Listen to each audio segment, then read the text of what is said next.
Welcome, ladies and gentlemen, to the Men Who Talk Through Movies, the podcast where a couple of guys get together and refuse to shut up until the movie is over. All right, that's only half true. We don't stop talking after that either. All right, so joining with me today is, of course, Jeb. You guys know Jeb. Hello, I'm the co-host. And joining today, special guest, James. What's up, buddy? Hello there. General Kenobi. So, before we get to the more informal introductions and talking and stuff, here are some quick instructions for you. If you want to listen to this podcast, there's two different ways you can do it. You can listen to it by itself, which is currently available on YouTube and Spotify and Anchor, or the proper way to listen to it, pull up the movie yourself and watch along with us so that you can see all of those moments that we're referencing. All right. Even if you want, you can talk through the movie too, but we're not going to hear you say it, but we're not going to stop you from talking through it. Yeah, who wants to hear that crap? I mean, keep it to yourselves, people. All right. You boys all ready? Yep. All right. The movie is currently available on HBO Max. You can watch it there or on DVD or wherever else it's available. Make sure you get it as close to the 0-second mark as possible. All right. And as of this recording, it's on Netflix too. Yes, Oh, it is on sweet. Netflix, HBO Max, and like Steven said, you can watch it on DVDs. Oh, I love availability. All right. So once you got it at the 0 to 1 second mark, get ready to press play. We're going to do 5, 4, 3, 2, 1, play. You guys Okay. set? All right, I'm ready. Let's do this. I love this movie and this series. Come on, let's do it. Let's Cool. do it. Let's do it. All right. Shut up so I can count down. 5, 4, 3, 2, 1, play. And we are rolling. If you are watching on DVD, we are right now having the Warner Brothers flash up on the screen, so we are good to go. Ah, yes, Warner Bros. I have a love-hate relationship with them now. Yeah. What can you say? You win some, you lose everything else. All right, so James, this is your second time watching this movie, right? It is. All right, so we're definitely going to be asking you some questions as this movie goes because me and Jeb grew up with this movie. And honestly, I kind of wish that I had watched it the first time a little bit later in life so I would have appreciated some of the more emotional and complex parts of the film. But I'm really curious to hear like how you reacted to some of these particular scenes. So real quick, if you give like a quick, what's that word I'm looking for? Jeb, help me out here. What's that word I'm looking for? Rundown? No, Summary? not a rundown. Jeb, you are absolutely zero help right now.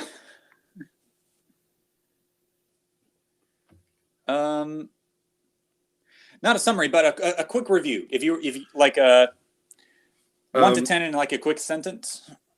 I enjoyed it a lot more than I thought I would. And it's not like I don't like Christopher Nolan or anything because he's made great movies. I've seen The Dark Knight before, and I just didn't really care for Christian Bale's Batman. Got it. So, but I actually enjoyed him in this. So That's interesting. So you saw The Dark Knight first. I did. Ooh, that is interesting. I mean, It it was works almost well. a decade ago, so it's been a long time.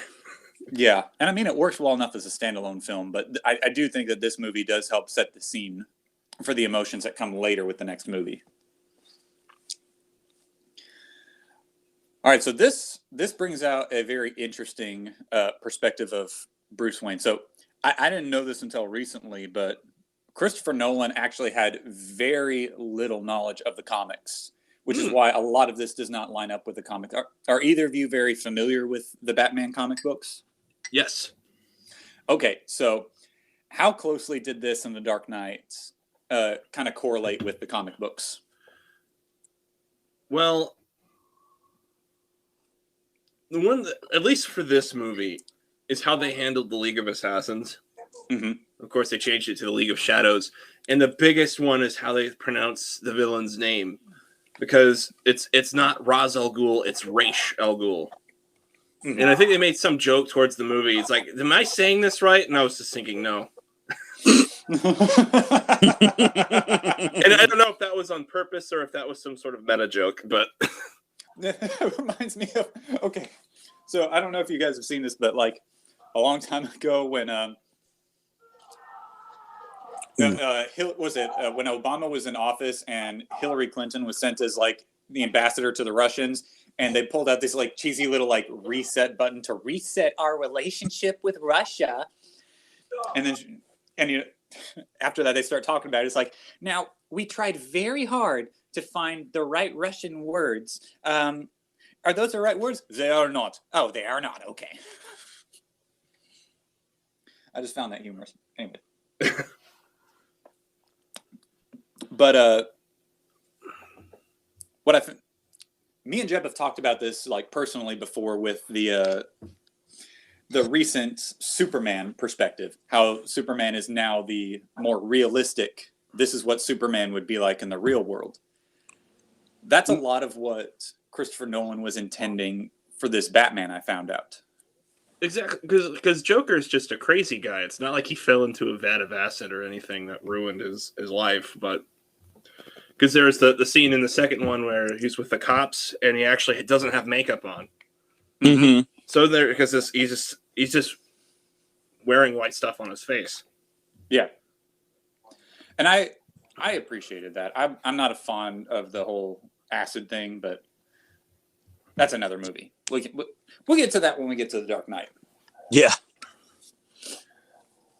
So, like I said, as much as I love this movie series, because I'm not going to lie, me and my girlfriend just finished watching this series this week. Yummy girlfriend! Woo! Stop it. Okay, go. But yeah, we just finished watching this series on Tuesday with The Dark Knight Rises. Okay. In preparation for the new Batman. For the new Batman movie. And like I said, as much as I love the series, this was never my favorite one until I got older. It jumps around. That is true. Yeah, that is a classic. Go ahead. Sorry. Yeah, I was just going to say, it was just so hard for me to understand what was going on that I was very confused. Yeah. Because, like, I think we're about to see it. Like, he starts off training with the League of Shadows, and then all of a sudden he's back in Gotham for his parents' the trial for his parents' murder. And I'm just like, the heck is going on? Did I miss something? Yeah. But again, as a kid, that's hard to keep up with. Now, as a fully grown man, I can understand I was just stupid. Yeah. It is a classic tactic of Nolan's, though, and one that he has been criticized for a lot, because he does like to do this jumping on the timeline thing. And personally, he did that a lot in Dunkirk. Yes, he did. Yes. Yeah, he did that in Dunkirk. He did it a lot in The Prestige. I think Inception was one of the few linear storylines that he did. That movie. Yeah, because it doesn't need the extra confusion layer, I guess. That was probably a wise move. Well, Batman, in order to fight criminals, you need a very particular set of skills. I'm sorry. So, watching this with Lindsay, this was our first movie me and my girlfriend Lindsay watched together. Yeah.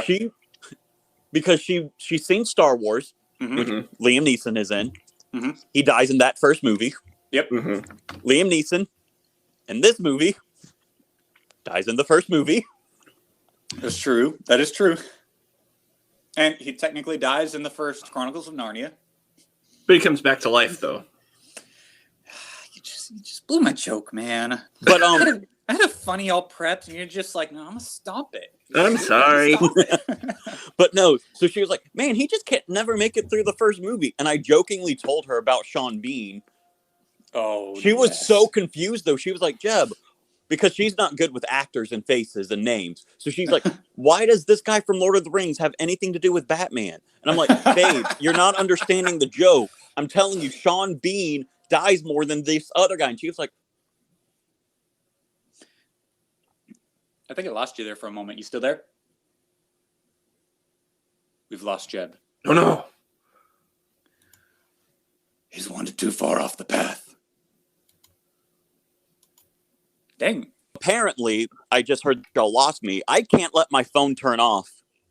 Oh, that's a... Oh, no. Great.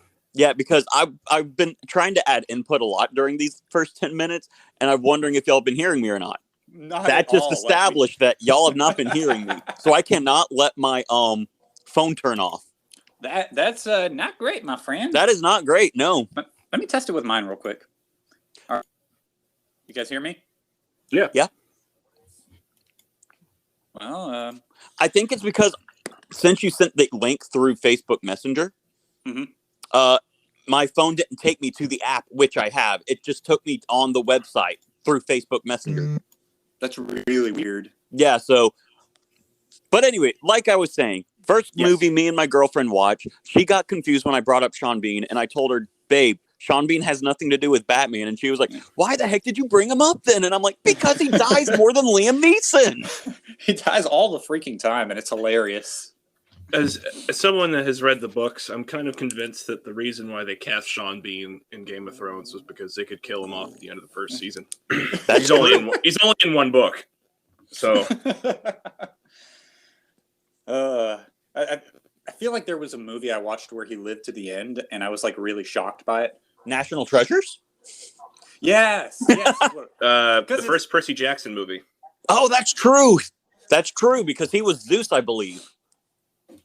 And unless it's God of War, Greek gods don't die. So that's true.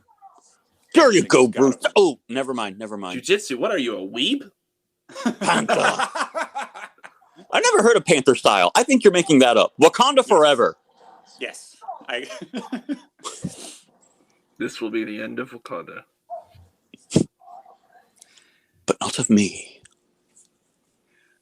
I do. So the central theme of this movie, as described by the cast and the crew, is fear. About how fear is like the central. I think that's only half true.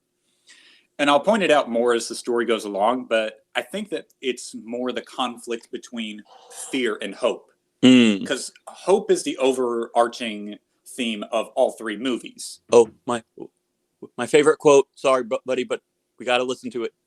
Why? It's not. It's not here. Yet. Sorry. Yeah, it's almost there. It's here. Sorry. Okay.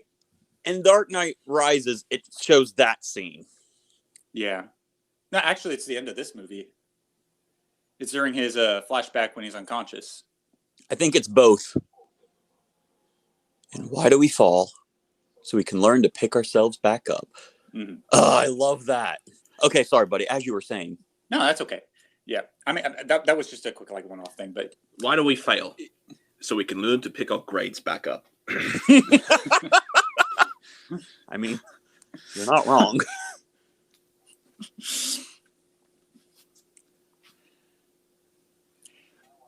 I do appreciate the dad figure here, and Nolan is sometimes criticized for not having very emotional characters, and I do with the Waynes, I do kind of agree with that. He does seem a little emotionally dry. Mm-hmm. But that being said, like, have those people seen Interstellar? Yeah, no kidding. Murph. Oh no, Murph. All right, Murph. I'm sorry. Go ahead. In nearly every movie that man is in, he's known for one word. Mm-hmm. It's like Owen Wilson and wow. Oh, wow. You got to pump up those all rights. Those are rookie numbers.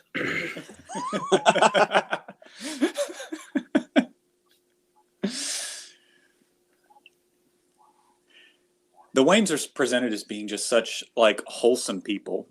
And that does come back around near the end of the movie, but, like... Because they are in the comics. Yeah.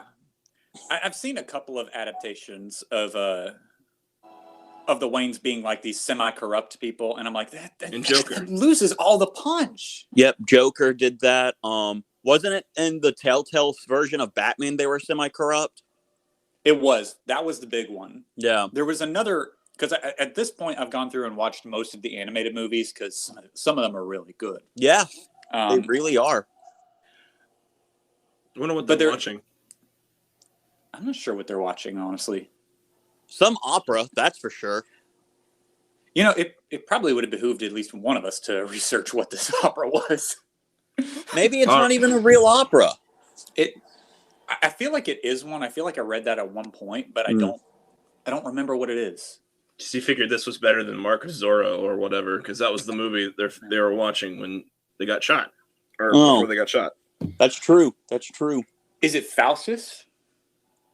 Sure. I don't remember. I'll take your word for it, buddy. I have no clue. Yeah. All right. So we've talked about this pretty much every time there's a new Wayne death. What would you guys rank as the top Wayne deaths? Does this one rank with the top ones? I think so. I haven't seen much of them, to be fair. This is again this was my introduction to Batman and superheroes.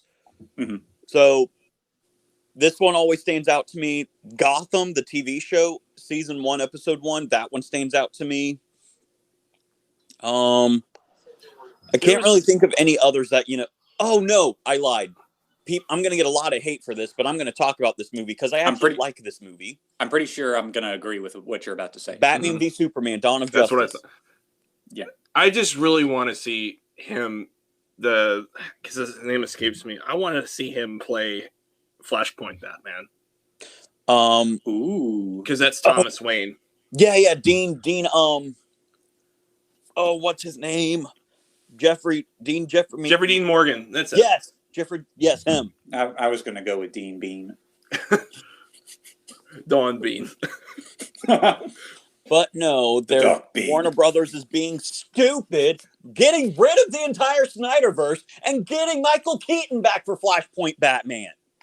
Michael Keaton? Mm-hmm. Yeah. That one's actually okay. But other than that, because DC has been doing the multiverse thing longer than Marvel has, so that's true. That is true. Mm-hmm. I mean, comic book wise, yeah. In terms of like the live cinematics, I think it's fair to say that Marvel has definitely outplayed DC. But in terms of like the animation, like if you bring in the animated movies as well, I think that DC does much better than Marvel. Oh, I agree. Because I don't even remember when the last animated Marvel movie was. What was it? Phineas and Ferb Marvel crossover? Honestly, it could have been. But I don't know if you've... Okay, so when you were saying with like the Wayne deaths, have you seen that... Well, you just kind of see it off from the distance, but there's an episode of Batman the Brave and the Bold where they kind of touch on it. I have not seen it. This show is good. Okay. How does it play out in comparison to this? Like, you just see him walk off into an alley and then bam, like they just die in the distance. Just kind of how subtle and... Or not subtle, but, how kind of... I think the fact that you just kind of see it in the background, like some distant memory, just kind of makes it hit a little bit harder. And then they do an episode where Batman actually goes after the guy that killed his parents, and it was legitimately good. Really, really good. I do really like this scene. I do too. I feel like this is very accurate to how it would be, because he would be in shock for a long time. Yeah. Also, the first project that Michael Caine has done with Nolan, and he hasn't gotten out of it since. Yeah, I feel he is always in a Christopher Nolan movie in some way, shape, or form since this performance. Yeah. Because I think they're good friends. Yeah. Yeah.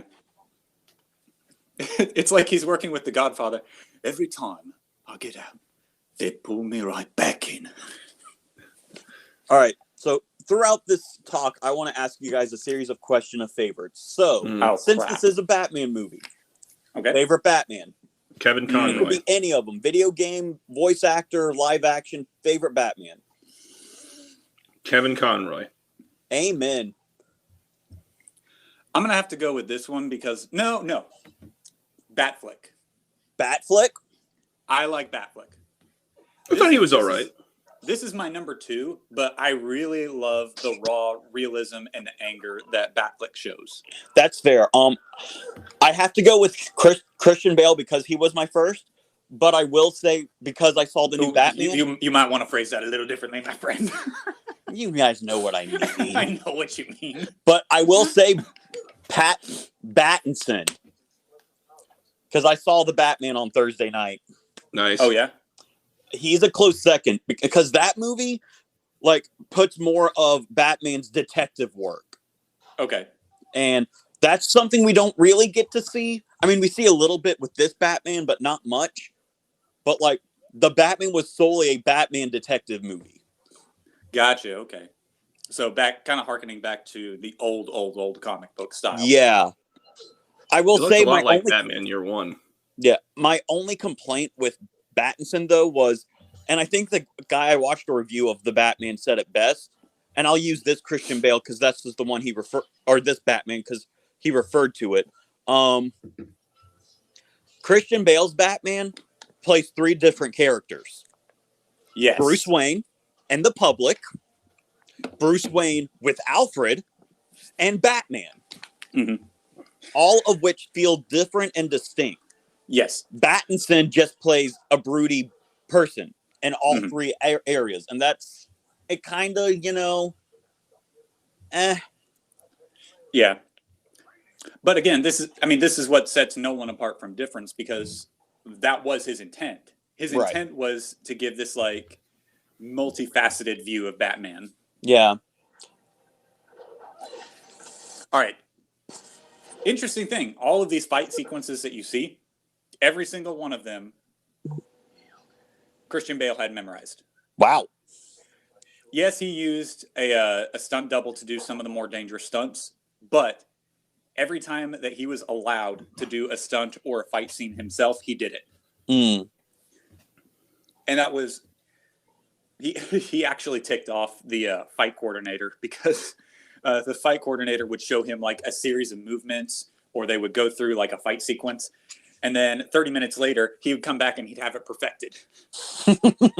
So Christian Bale could probably beat all of our butts. Yeah. I don't doubt it.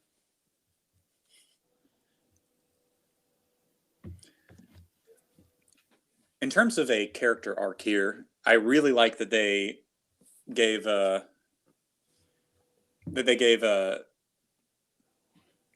Ducard a big character arc here. Yeah. Like it's not just like we show you his motivations when we show you he's evil. Like you get to know him before you get to know his intentions. Right. I thought that was a really smart move because it kind of breaks the cliche a little bit. I also like that they bring this specific conversation back into the third movie. Like I will say what you want about Dark Knight Rises. I will even admit it is a slow, boring movie to start with. Yeah.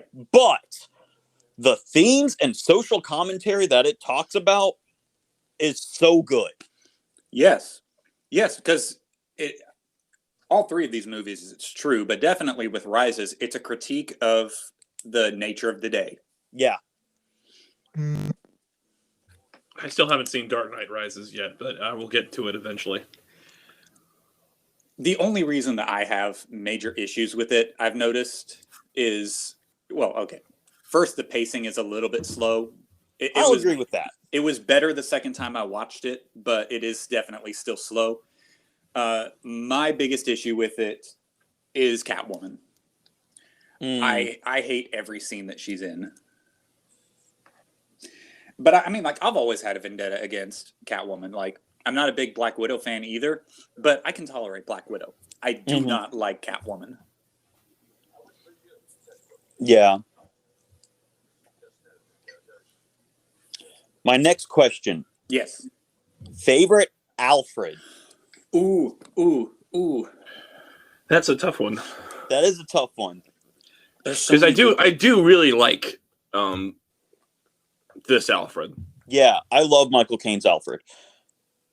But I don't know. If I'd have to guess, pick one, I'd have to say the Alfred from Gotham. The is that TV Sean series. Pertwee? Yes, Sean Pertwee. Yeah, that's I want him to come into Doctor Who just playing his dad's doctor at some point. I agree. That'd be so freaking cool. I think for me, I'd have to say the one that comes to mind the most is the Alfred from what's the movies? The Dark Knight Returns, parts 1 and 2. Who plays Alfred in those?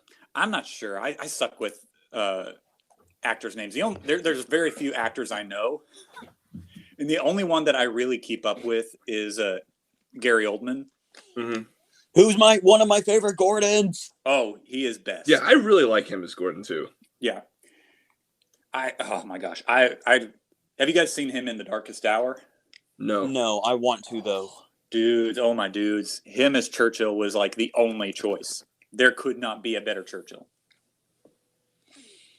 It says Michael Jackson as Alfred Pennyworth in Dark Knight Returns. Michael Jackson?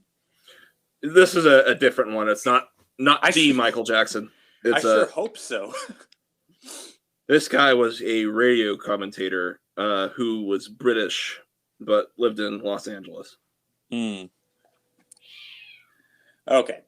Well, okay, all right. That makes me feel better, definitely. I really don't want to think about a singer groping kids while I'm watching a Batman movie. Fun fact, a lot of people actually assumed things like that about Batman when Robin was introduced in the comics in the 40s. And to make him look not gay, they made him a playboy. Yes. This was the 40s, keep in mind. Oh, yeah. The character of Batman is such a culturally malleable character because the original Batman used a gun. Mm-hmm. And then they got backlash for that, so they got rid of the gun. It's like everything that they've gotten backlash for with Batman, they have gotten rid of. Yep. I swear I'm not peeing, I'm pouring more coffee. That's what they all say, buddy. That's what they all say. Just admit it. Just admit it. You're going to the bathroom. That's fine. Fine. I am taking a massive dump while we are recording on it's not a syndicated show, but I just ruined my own joke. Close enough. I just killed my own joke. There's his gun. The bat gun. Yeah, I don't want guys. It's only rubber bullets. It's not really going to kill the guy. It's like I don't want to hurt him. I just want to unalive him realize he was wrong. I want him to be unalive. I just don't want him to feel pain anymore. Somebody beat me to it. Yeah. But every week you're talking about changing Batman to like whatever the public perceives him as. There's always this take that floats around Twitter that's like Batman needs to use his money to help people rather than beating up people. And it's like, what? Have you ever read a comic book? He does this all the time. Oh, Lord. I mean, okay. That brings us to another point because there's an issue in our society where we have it's one of the themes of this film. There's an issue in society with people not being willing to step up and address evil. Yeah.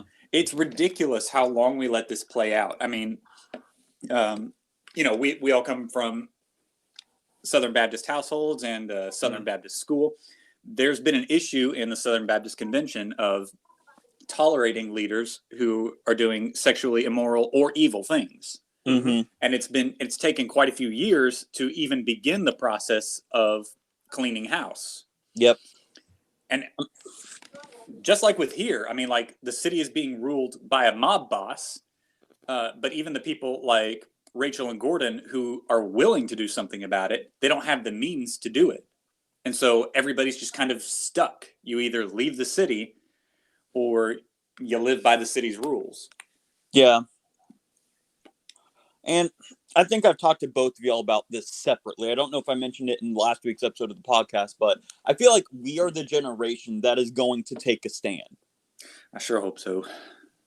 Like, the more I talk to men of our generation, heck, no, I don't talk to the women about it, but I might need to ask some females, but I feel like we are the generation that is going to fix the messes that the church has, gone on for too long. I think we've got the potential for that. I do think that one of the things that's going to have to happen, though, is we're going to have people who are ready to control the chaos. Glenn Beck kind of describes it as a swinging pendulum. The pendulum swings all the way to one direction. Okay, well, that direction was a bad idea, so we're going to swing it all the way back the other direction. Now, that's a bad idea. So what we need is something to bring it back into the center so it stops swinging back and forth so drastically and dangerously. And so for our American politics, that's the Constitution. That's our balancing agent. It's the Bible of the United States government. For us as a church, it should be not only the Bible, but the character and nature of God. Ooh. Okay, James. James. Talk to me about this scene. Tell me what you experienced watching this scene for the first time. I liked it. I thought he was great as Falcone. I also, the way that this is framed, looks like the restaurant scene in The Godfather. Yes, thank you for noticing that. But yeah, I thought it was pretty good. I actually do like it when you see that. You see it in The Long Halloween, if you've read the book, or I haven't seen the movie adaptation of it, but I like it when Batman's actually going against like the mob, because I think it's kind of cool. And I feel like this scene is like the center point of what pushes Bruce Wayne to become Batman. Yep. He's realizing that within this system, he's not been able to change anything. If he plays by the rules, he doesn't change anything. If he breaks the rules, he gets put in prison. So he has to become something more than what he is. Yep. And I love scenes and movies, shows, whatever. And like this scene, when two ideologies clash, like I cannot tell you, like, don't get me wrong. I love a good action scene. I love action and a nice, martial artsy kind of fighting, because we did martial arts. So I loved, me and Steven did. We did martial arts, so I love seeing it. But I really love it when I see two ideologies clash. Like my favorite episode of Loki was the season finale because of just the philosophical, ideological talks that were happening. And one of my students in Sunday school was like, "No, I hated that. That was so boring. They were just sitting down and talking." And I was like, "No, buddy. There was a lot more happening than just talking." Wars start over dinner discussions. Yes. And that's what makes like that conversation right there. That was a one-handed power play. That shows you the character of the mob. The mob doesn't care about your beliefs or your values. They've got their own set of values. Sometimes they think they're the good guys. Sometimes they don't care if they're the good guys. But their values are what drive them to do the things that they do.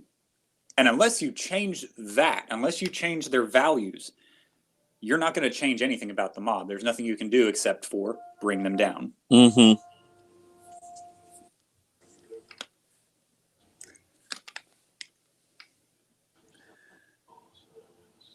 Oh, I find that. He stole a loaf of bread. Sorry. All this for a loaf of bread? Steven, that was last week's movie.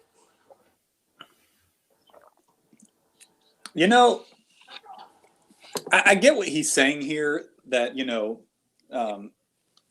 he's stealing his own stuff, so he's not really a criminal. Isn't that called... That is me! I'm the guy!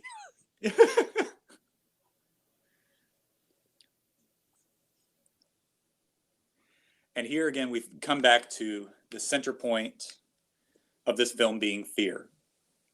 The driving focus of the League of Shadows is fear. The driving point for moving the story forward is overcoming fear. Yep.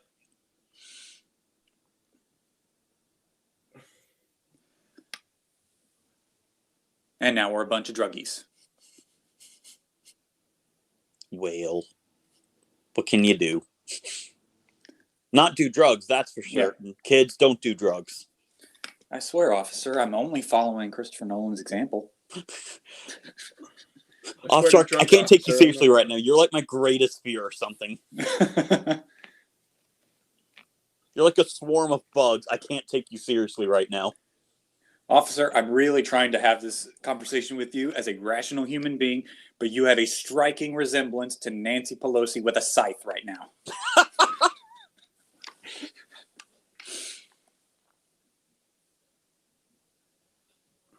You guys ever wonder if what go ahead? Oh, I was just gonna say one thing that I didn't talk about because we were talking about other stuff, but one thing I also love about this movie is his like the montage training segments and Oh, we lost him again. No.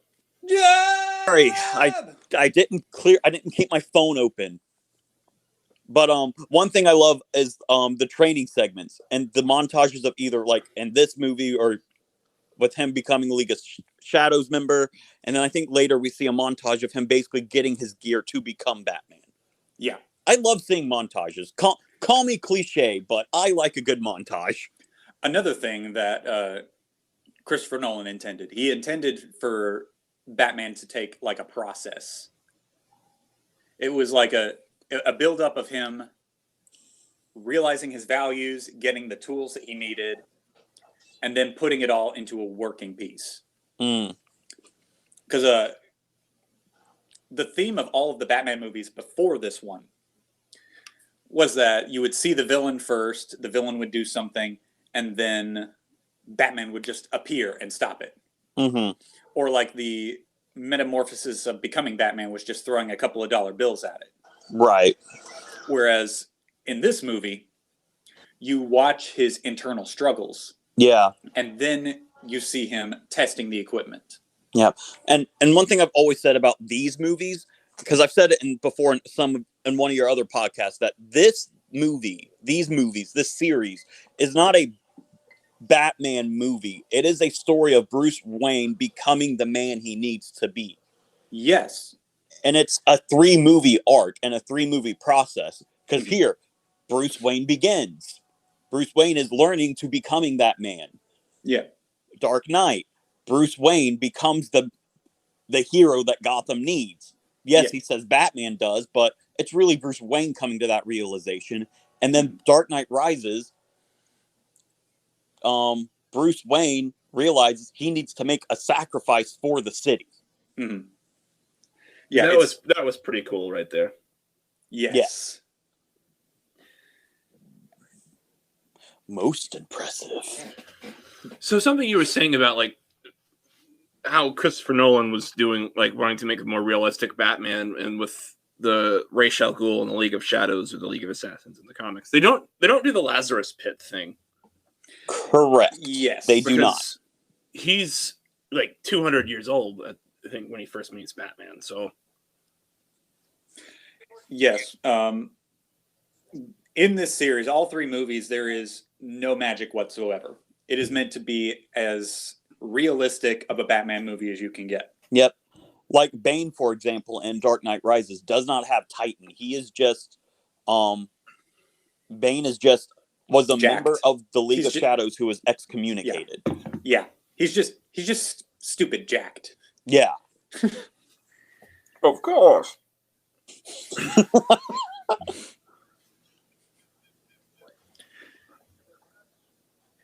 And here we see the first tension between Bruce Wayne and the League of Shadows.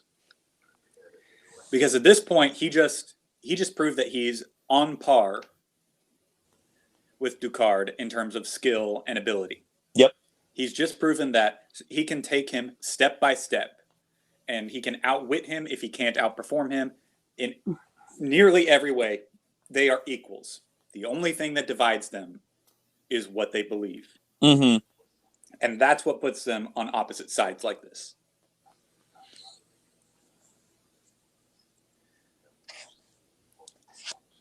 And that's what part of what I think this is so important about this movie is it shows his realistic approach to Gotham. Gotham is lost, it's corrupt, and it's probably going to be corrupt for a long time. Right.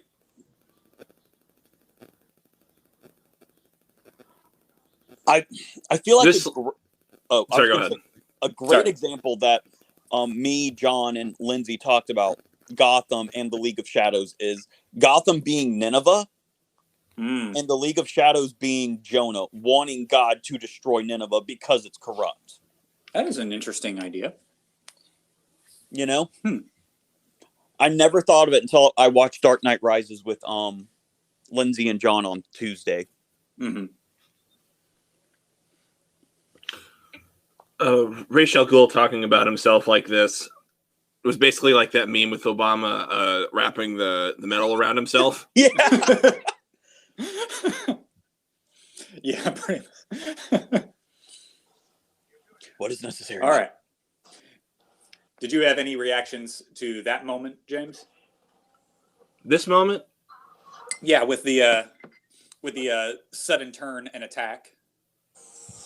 Like, it's something I kind of expected was going to happen. So, okay. I mean, it's a Batman movie, and they're not going to let him, or he's going to try to do something to save the guy and beat everybody else, and then they're going to try to stop him with some flick of the wrist kind of thing. Yeah. So I wasn't entirely surprised, but this is still a great fight scene. Yeah. Mm-hmm. And something that I always have admired Christopher Nolan for is he tries to do as many effects in camera as he can. He uses very minimal special effects. So like when you see stuff exploding around them, there's literally stuff exploding around the actors. Which, yes, makes it a little bit more hazardous.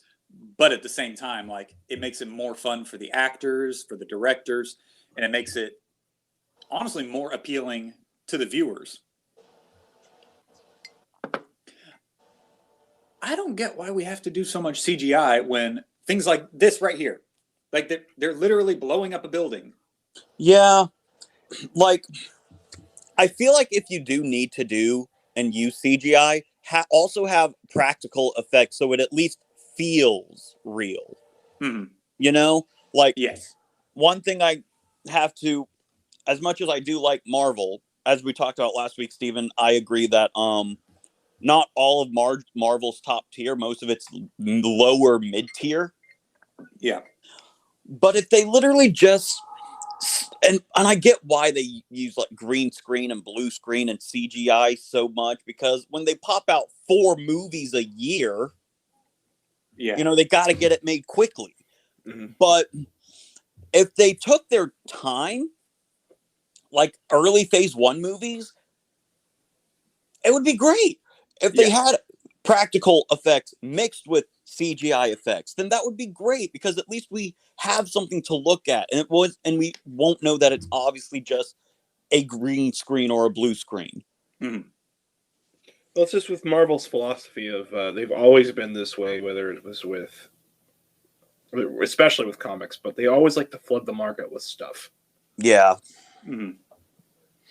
So it's like they have to get as many films out there as they can. Yeah. And a good part of it, too, is when you sell your soul to China and the Chinese market, you're going to get a very different effect here, because I don't think that Nolan has a huge Chinese audience, but he's got the most loyal audience here in the U.S. and I believe in Great Britain as well. Yeah.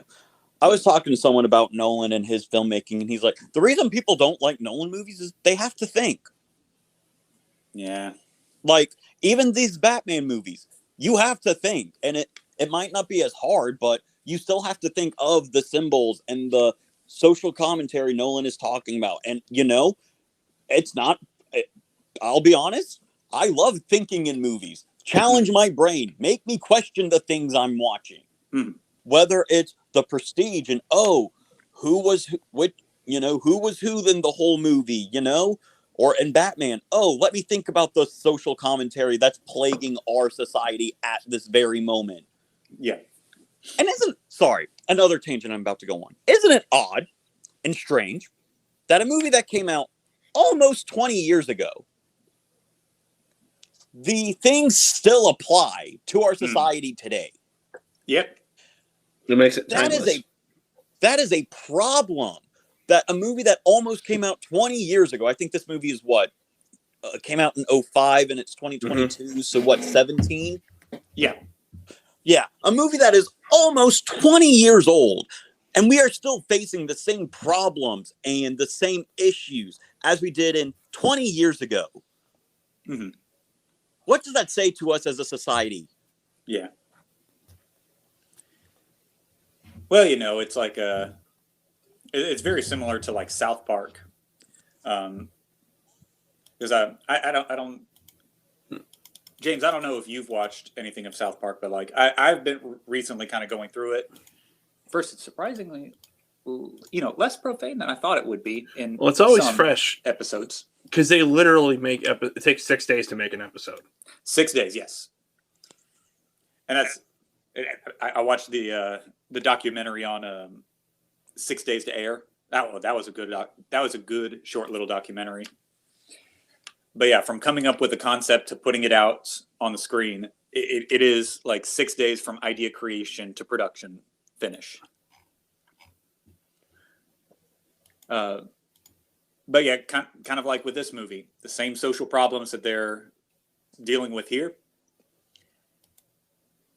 very similar to back in 1997 to now. You've got self-hating Americans. Yeah. We're one of the few nations that actually hates ourselves. Yep. Like, I find that so odd. Like, anyways, I don't want to get too much into that, but like, it does strike me kind of as odd, and I guess that is kind of like a picture of Gotham here. Gotham hates itself, but Gotham also isn't willing to change. Mm-hmm. It's like, why would you want to live in Gotham? Yeah. Yeah. Why would you want to live in Detroit? I mean, never mind. Because Detroit Becoming Human was made in that game. So, but that's a good thing? I mean, like, yeah, think about that for a minute there, buddy. That's just a really good game. Don't at me. No. You know what? Go ahead, at him. Tell everybody listening right now, at Jeb, and tell him he's being dumb about Detroit. Becoming Human, though. Okay, I grant you the game. At Jeb anyways. Tell him your favorite pie recipe. Flood his freaking inbox. My favorite pie recipe, though, is what my mom makes. It's a good old Schaefer recipe, French silk pie. It's basically a chocolate pie, and it's so good. That sounds good. It is good. So, thoughts on the Batcave? It's a cave. Yeah. With bats. This is my favorite Batcave because it's very, very real to what would actually be going on. Like, you've got this part here where he kind of like is testing out the equipment, which we see later. But it's very, what's the word I'm looking for? This Batcave is very low tech because of how wet and unstable of an environment it is. It's a great place to hide things, but it's not very realistic to keeping all of the equipment that you see in like the comics or in the other movies. Right. And so I appreciate that realistic approach. But I also appreciate the Batcave from The Dark Knight in the in the underground storage area. Yes. Cillian Murphy was another one of Nolan's favorite actors to use. Mm-hmm. Yep. And he's a good one too. Like, he really is. I think one of my favorite movies that I've seen him in that isn't a Nolan movie is In Time. That is a good movie. It's been a while since that one. That is a good movie. It's another one that you have to think through as well. Yes. Yes, audience, if you can't tell, Jeb's favorite movies are movies where he has to think through them. Dude, philosophy is so fun. It really is. You just don't major in it, though. Yeah, just don't major in it. Then you can ask people why they want fries with that. Like, there's a reason Naruto is one of my favorite anime, and it's not because of the action or the animation. part of it's the storytelling, but the other part is just the philosophy that Naruto goes up against with his villains. Mm-hmm. He's very similar to Batman in that, like, I forget who it was who pointed it. I feel like you and I had this discussion when we did our episode on my podcast a while ago. I don't think Naruto kills anybody. I do not think so. At least not Yeah. in the Naruto series. Now, when he becomes Hokage and Boruto, I think he might have killed a few people. Yeah. But yeah, in the original Naruto storyline, he doesn't kill anyone. Like, he defeats his enemy, but he doesn't finish them. He turns his enemies. You saw, like, the redemption of Pain, the redemption of Sasuke, the redemption of Obito. Is that? Yes. All of these villains have some form of a redemption story. Mm-hmm. That's what I find so interesting about it. And that's very similar here to Batman. He overpowers his villains, and while he may not be able to convince them as much, he does everything he can to not become them. Right. And what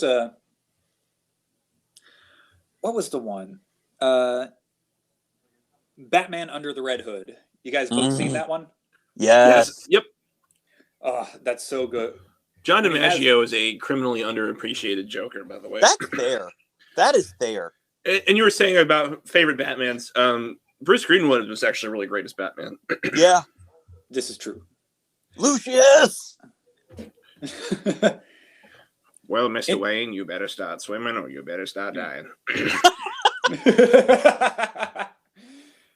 Another Christopher Nolan take, because Fox did not have a huge role in the comic books, but Nolan decided he was going to give him his own little story arc and then make him a more central character.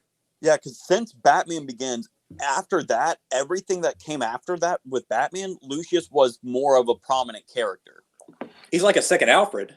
Yeah. All of these, by the way, are modeled after actual military equipment. Huh. Yeah, I was doing some research on it yesterday, and some of the uses for it are a little bit out there, but all of those pieces of equipment are based on actual pieces of military equipment used in that time, including the suit of armor.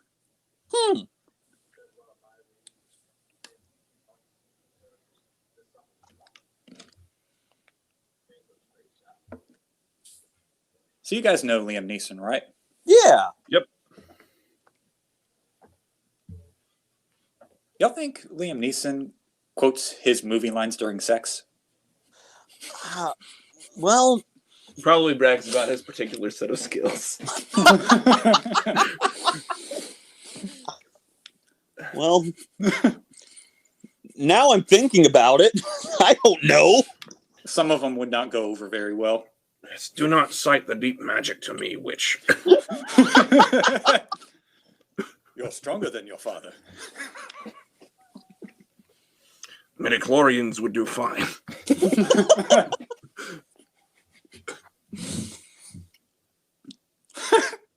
I hate myself. Peter, clean your sword. This is what I agreed to. This is what you agreed to.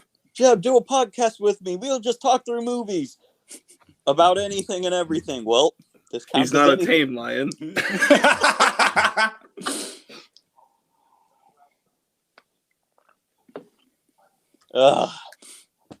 Yeah. I'm sorry. No, that was a great one, James. Don't apologize. That was great. Of course, now going through my head is the White Witch going, "Let him first be shaved." Oh, no. Oh, no.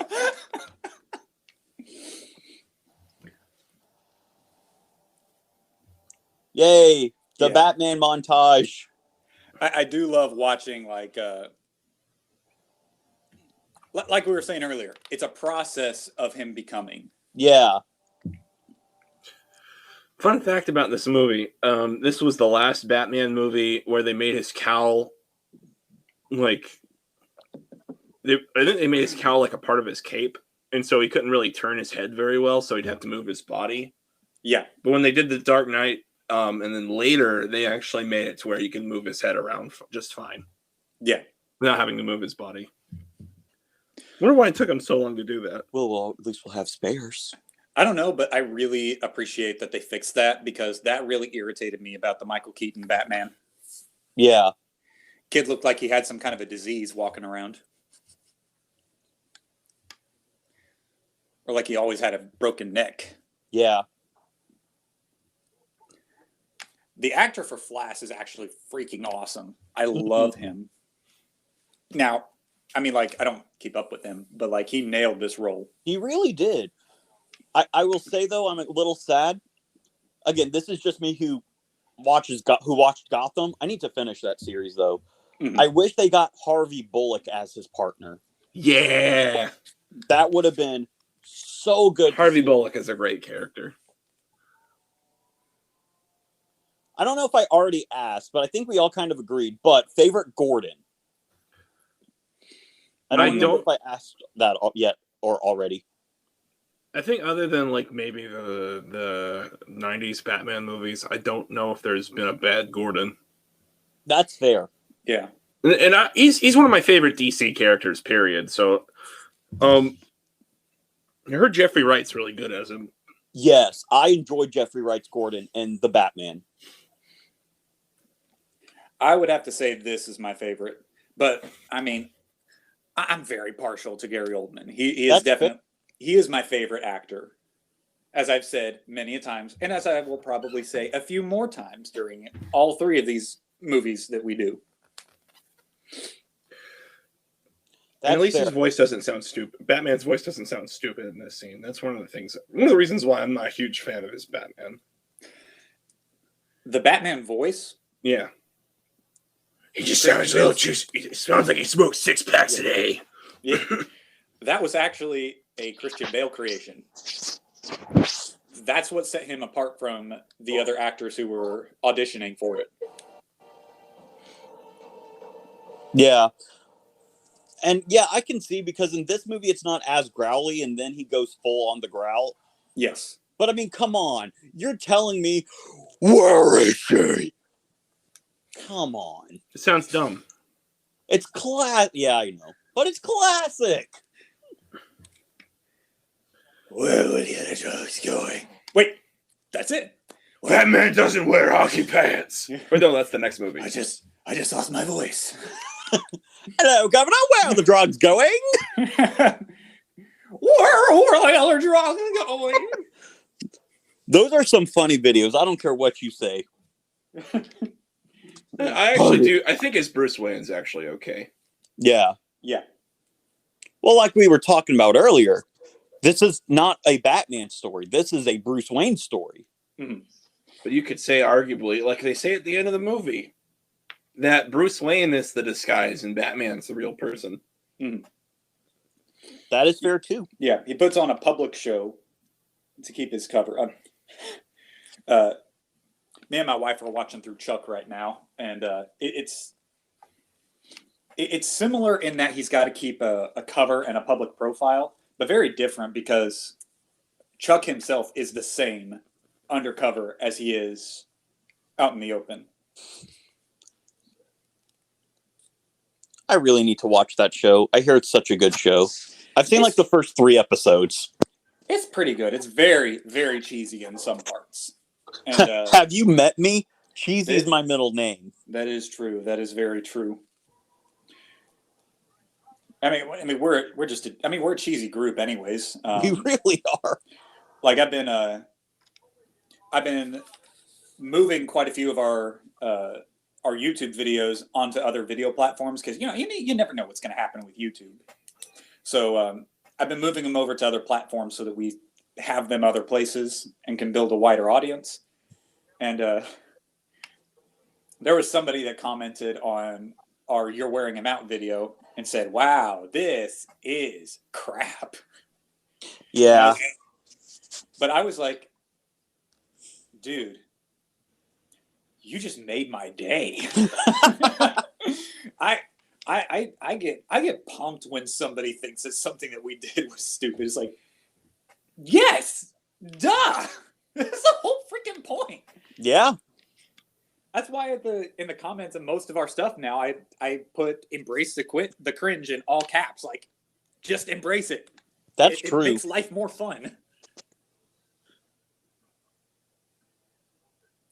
I always got confused about where he was, but he's got the MCU disguise, superhero disguise, which Oh, is yes. like A ball cap.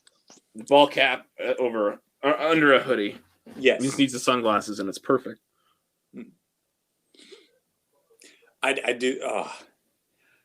Little details like this moment, testing out the mask. Mm-hmm. It's little details like that help to make it more believable. Yeah.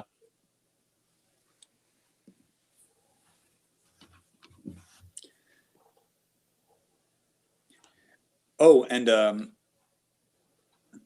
in terms of other creations by Christopher Nolan, the character of Rachel, Yes. non-existent. Rachel. I'm sorry, Steven, that was the best, like, because you said we grew up with these movies, that was so fun teasing your sister about that. Yes, yes. Because it went from just like doing it one time, like Rachel, to all the time we would see her, and that's just how we'd respond. My favorite moment is like we just yelled Rachel, and she was like, "What?" And I'm like, "Oh." Like she actually sounded like she was annoyed when we did it.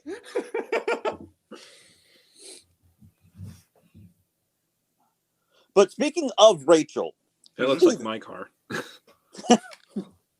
which Rachel do you prefer, this one or Dark Knight Rachel? Dark Knight.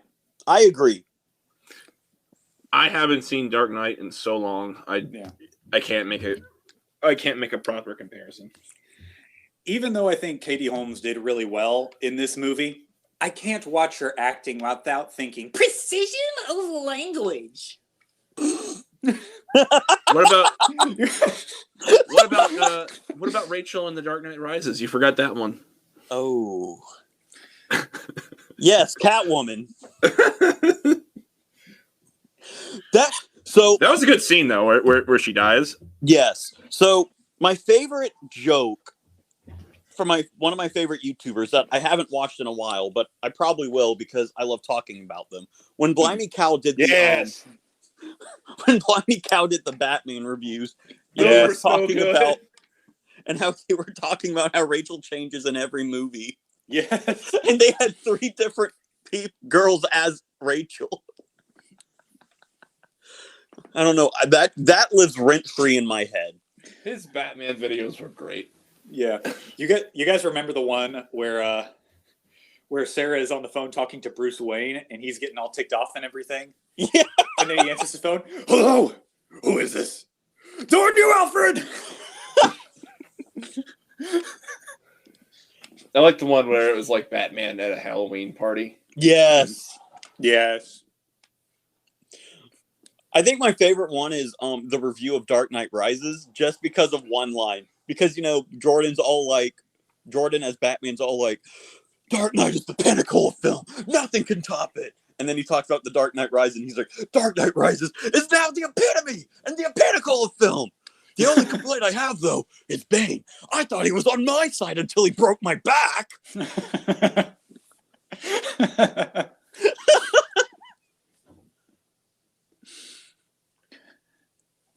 And of course, we wait until the halfway point to introduce Batman. Yeah.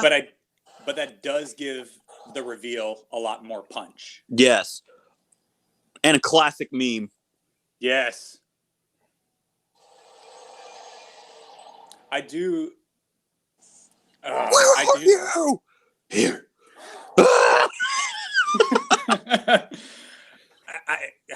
I've got a long-standing war against the people who make previews. Yes. I hate that they use that scene in the previews because That's fair.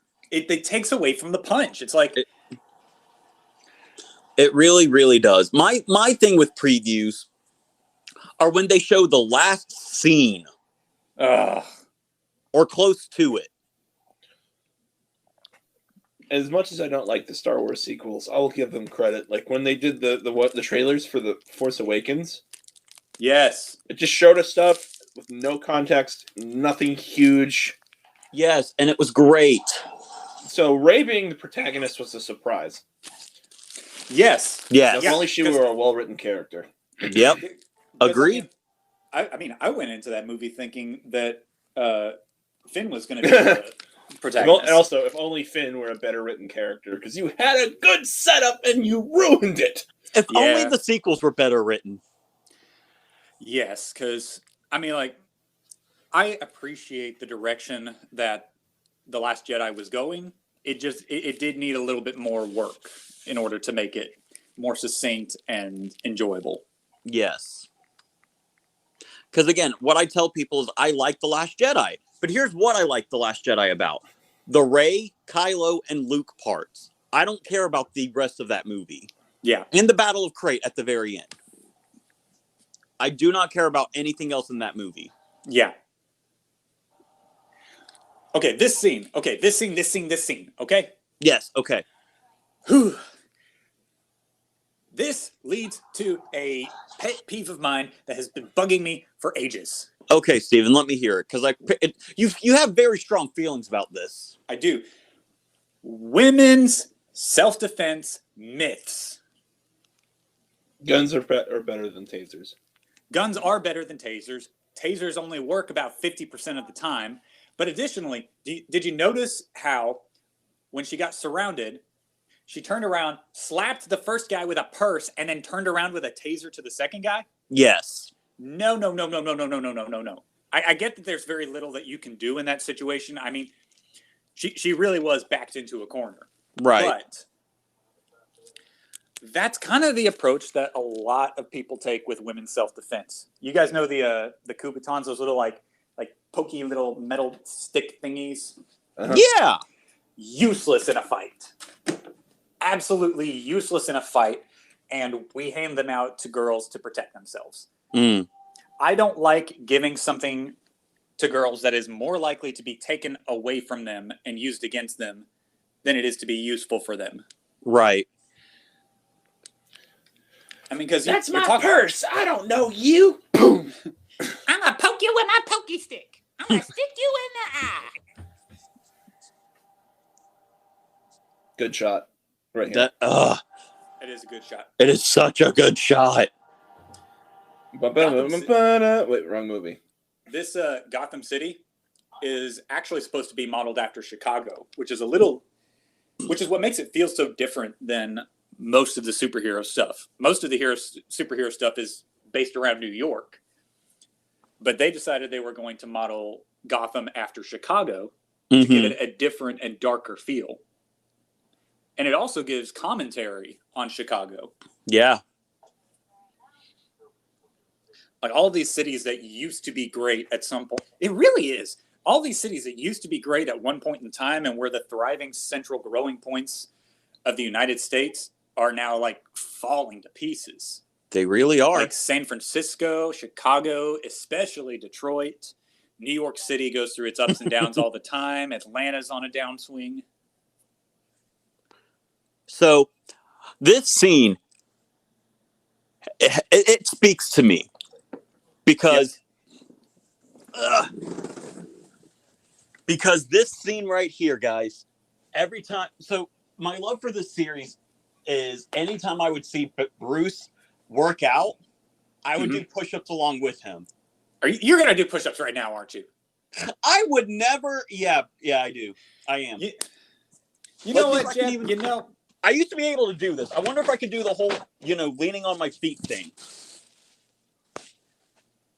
Oh, here we go. If you hear me say ow, you know why. Oh, gosh. Yes. Oh, gosh. I've not worked out in years. Oh, my gosh. It's harder than it looks. Okay, we're fine. I didn't want you to get hurt, Jeb, but that was exactly what I was hoping would happen. I didn't get hurt, but landing was a lot harder than I thought. Gosh, that was rough. I used to be able to keep up pace with him, too. I could barely do 10, I feel like. For the 5 or 10 push-ups that you see on screen. Yeah. Yeah. Well, what I would do is do push-ups until the next scene. So I even talked when Alfred was talking. Ah, gotcha. Yeah, but that was just great. Sorry, I just got to laugh because me doing push-ups or struggling to do push-ups will forever be ingrained on the internet. Yes. That just needs to be a clip that we save. Yeah. Oh, gosh! I will say, though, I used to be great at push-ups. Yeah, I mean, well, we used to work out a lot more. It's Yeah, harder, we did. It's harder to work out when you don't have people to do the same thing as you alongside with you. Yeah. Because like when we're in Savannah and we're with my family and we're doing Taekwondo stuff, it's a lot easier to get motivated to work out. Yeah. And gosh, I hate that I stopped going to Taekwondo even when I was at home. Because at least I would get 1 week of, working out. Mm-hmm. Or 2 days. I'd work out, 1 week of working out. But because my family lives so far away now for church, that 45-minute drive kills. Yeah.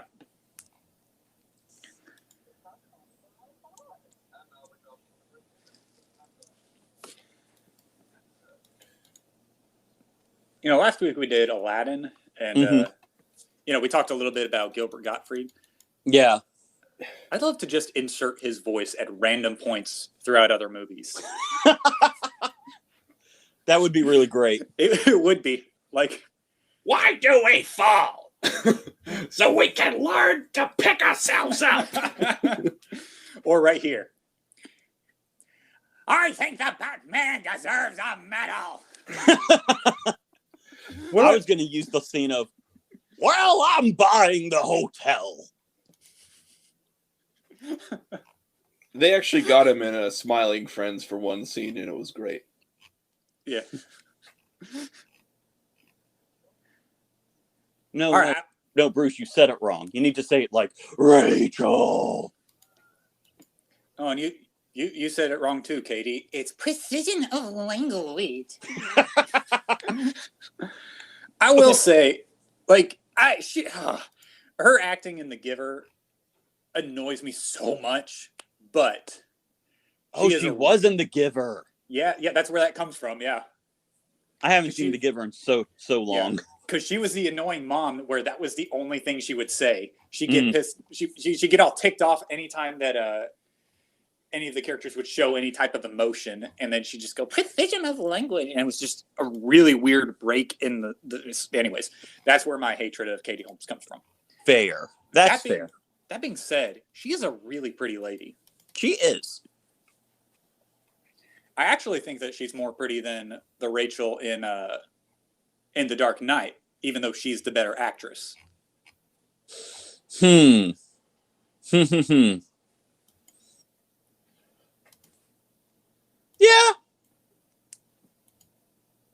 That's a good line.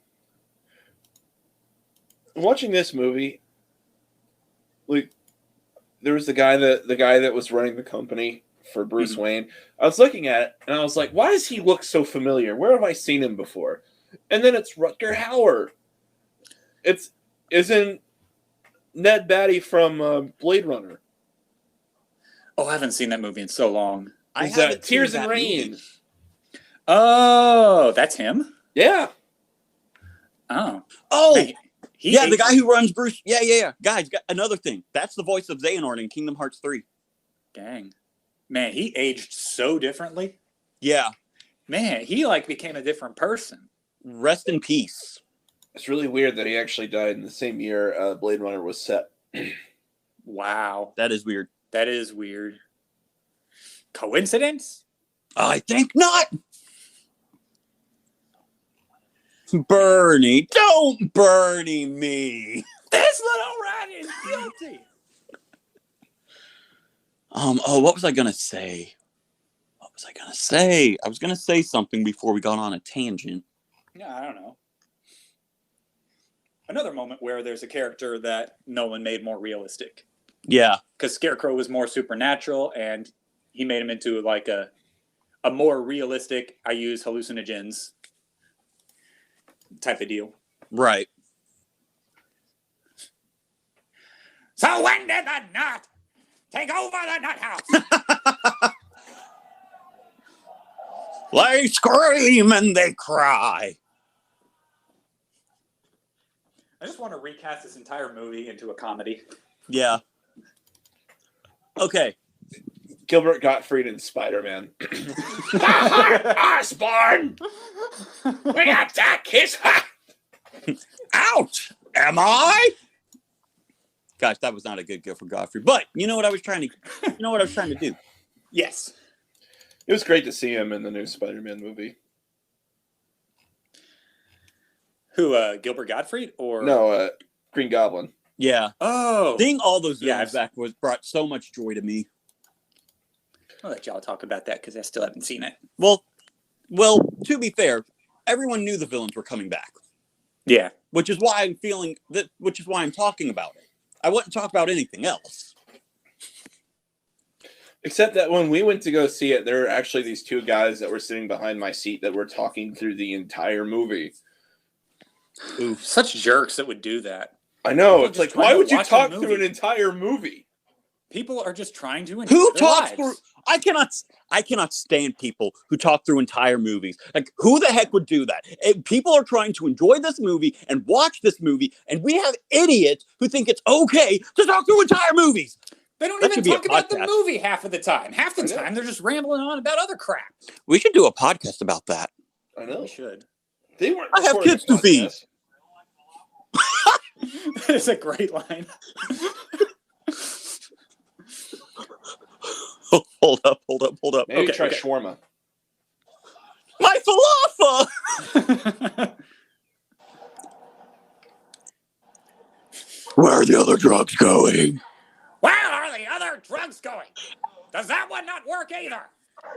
Okay, let's try it down, and we're gonna try this again. Cause I'm free, All right. free falling. This reminded me what I was going to talk about. Steven, Yes. remember our Batman our vines we used to do? Oh, yes, those were so good. Where are the Beatitudes? I don't know, I swear. Swear to me! And of course, my favorite. Hey, Bruce, have a Snickers. Why? You're not yourself when you're hungry. Better?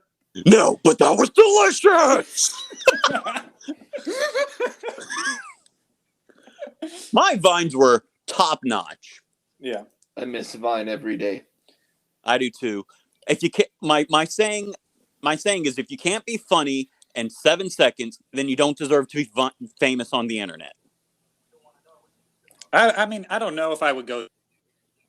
I mean, we're 79 minutes in and we're still not funny. So I would give Hey, us a little bit of I don't know leeway. about you guys, but I am hysterical.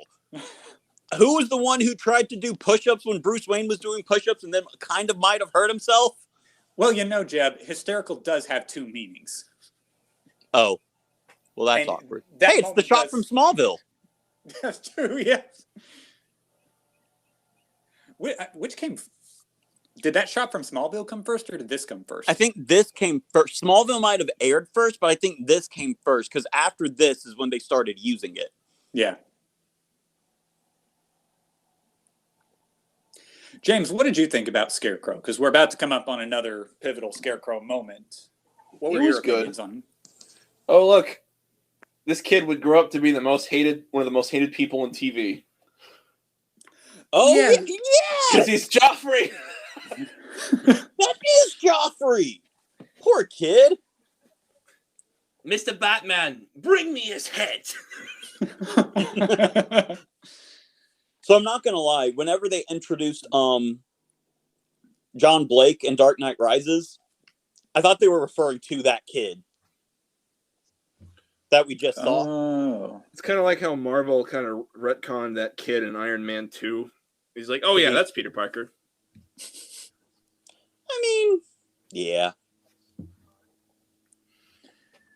What a forgettable film. So sad. Iron Man 2? Yeah.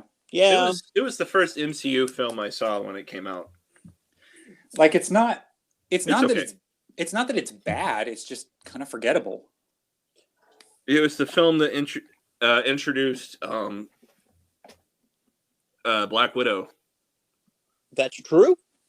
Oh yeah. it had some nobody that made an appearance in one scene named Elon Musk.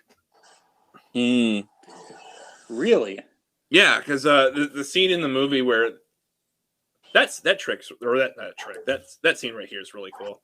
Yes, I think visually it's one of the most amazing scenes. You have all the quick cuts, the limited CGI, and I love the leap through the window moment. Yeah. But yeah, Elon Musk was in that scene in Iron Man 2 where right before he gets in, Tony Stark gets in the race car. Yeah. I didn't know that. It's like the real life Tony Stark shows up.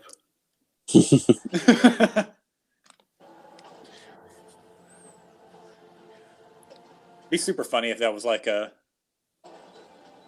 unscripted moment. Like with the Robin Williams moment in the Friends scene. He just kind of like walks in and he's like, dude, Elon Musk is on set.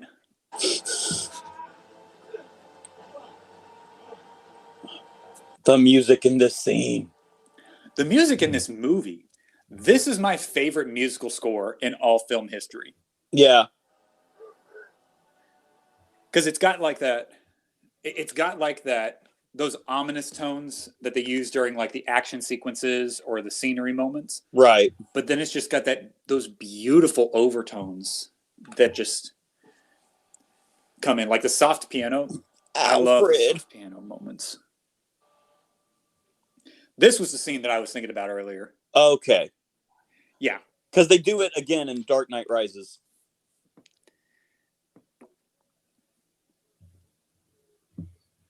I've mentioned before how certain trilogies have this tendency to do. The first movie is like the brave stepping up to take on the quest. The second movie is the constant defeat, and the third movie is pressing forward and overcoming. Yes. That is the hero's journey in a nutshell. Yes. This movie, and honestly, this series is just a second film over and over and over. It's constantly the defeat, but the pressing on anyways.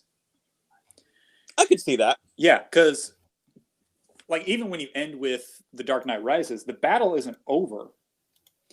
Like all he does is remove the linchpin moments so that the people can come behind later and fix it themselves. Right. He's never the solution.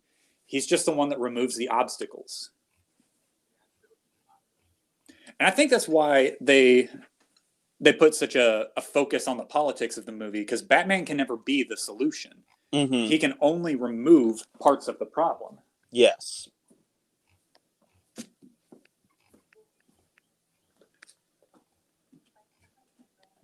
Wow, he's turning 30. He ancient. Dear Lord, I'm almost 30. Buddy, you know what that means? What does that mean? I'm almost 30. Not me. I'm going to be 26 forever. You're going to be 26 forever. Tell me your secrets. Yeah, just say no. The Stone Age. Just man, if I had thought of that, I could have been 25 for years by now. I know. I could have been 20 for years. Ew, why would you want to be 20? I don't know. Dear Lord, dude, that's disgusting. Fine. 22. So I can have my Taylor Swift year every day. Oh, Taylor Swift, dude. Oh. Man, for the record, I do not listen to Taylor Swift. Don't date her because unless you want an entire album written about you. Well, I kind of don't. Plus, I'm already spoken for, so. I'm still single, so Taylor. Yeah. No. Taylor, no. Dear Taylor Swift, if you would like to get in touch with James, you can find him at what's your Twitter handle? At James_Justice. You actually said it, Taylor. He is available and ready for you. James, don't do it, please. You don't want to make that mistake. I'm not that much of a masochist, so it's okay. Oh, that's good. Well, how Batman getting into the Batcave, the way that looked, it was reminiscent of the 60s Batman. Yeah. But it doesn't have like the busts thing. Yeah. It also kind of feels like a descent downward. Because, like, in order to overcome his villains, he has to descend to something that he didn't have to be before. Right. This film really was genius. It was. I don't care what anyone says about this movie and this movie series. They're great, and if you don't think so, well, then you're wrong. I'm just kidding. You can have your own opinion, but I just won't agree with you. Okay. No, I think you're wrong, and I think you're stupid. I think you should plug a cable into the wall and stick it in your mouth. Well, that's a little severe. Well, that sounds fun. I might try it after this is over. It's shock therapy. 100% not refuted by so much science of the day. Guys, we just missed how Morgan Freeman became God. Well, He that's got fired because- from Wayne Enterprises, then he ascended to deity. Can you really ascend to deity if you were one in the first place? Okay, there's a recurring South Park joke where anytime that there's a convoluted plot, Morgan Freeman pops up to explain it. And then one of the kids asks him, "Dude, why is it that every time there's a convoluted plot, you show up to explain things?" "That's because every time I show up to explain things, I earn a new freckle." And then a new freckle pops up on his face.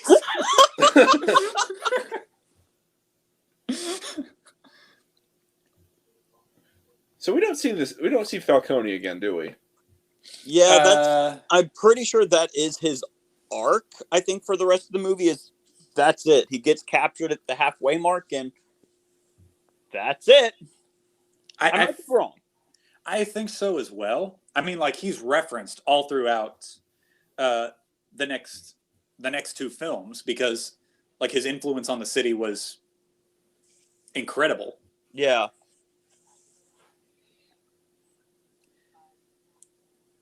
I think he's not as mentioned much in the second movie, but it's the other crime boss. It's always two crime bosses, Falcone and Maroni.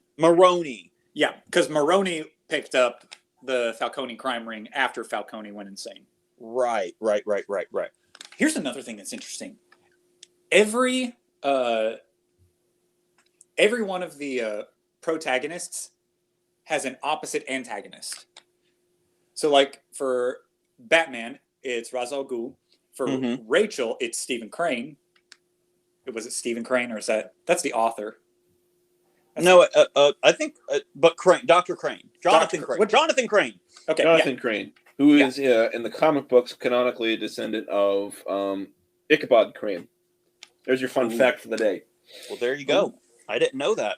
Fun fact. Legend of Sleepy Hollow. Right. Oh, that explains the fear stuff. Yeah. Yep. And so, like, for what's his name? Gordon Freeman. Yeah, for Gordon, it's Flass. And for Fox, it's Lucius. No, Lucius is Fox's first name. Stupid. Lucius Fox. Yes, correct. Yes. But it's the guy that takes over Wayne. Right. Who's Alfred's? Alfred's is Bruce. He's here. The Batman. Great movie. I cannot wait to watch the new Batman movie again just so I can get a better grasp on how I feel about it. Because it was a good movie, but it wasn't my favorite Batman movie because my favorite Batman movie is The Dark Knight. Yeah. Which is also my favorite movie, but I always say the rule of 3. The first time gives you your strongest feeling about it. The second time gives you the opposite reaction. And the third time gives you the honest balance in between. Maybe that's why I see movies like 3 or 5 times in theaters. Yeah. I mean, that's how I found I get the most honest opinion about either movies or even people. Mm-hmm. I get a first thought about somebody, and I get to know them a little bit more, and then my feelings swing the other direction, and then I have a little bit more time with that, and then I can rationalize what's true and what's not. Right. I just told a whole bunch of people how I judge them. Well, there you go. Oh, You heard it here, folks. Steven judges people in the rule of 3. I do indeed. All right, so interesting fact.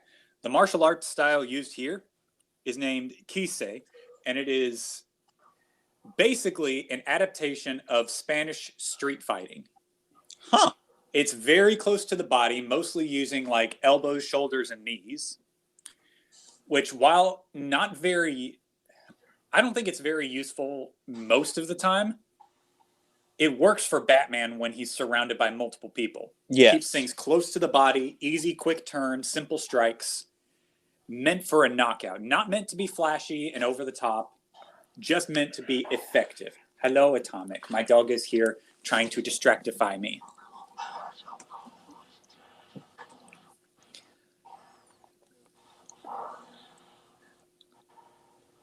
I love the tables being turned makes that moment so good. Yeah. Well, how the turntables. I should watch that show again. My turntable's right here. What are you talking about?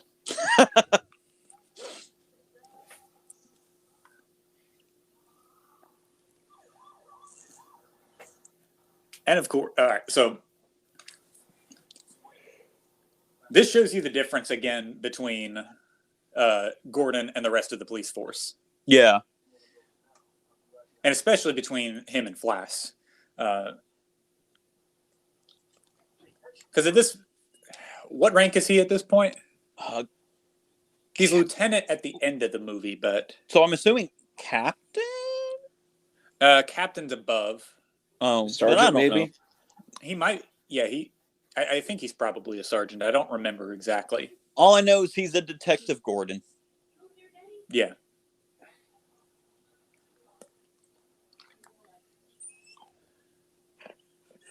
Atomic, hush your butt. Here, you guys keep things going for a moment. I need to put the dog up so he doesn't whine at us all the time. Okay.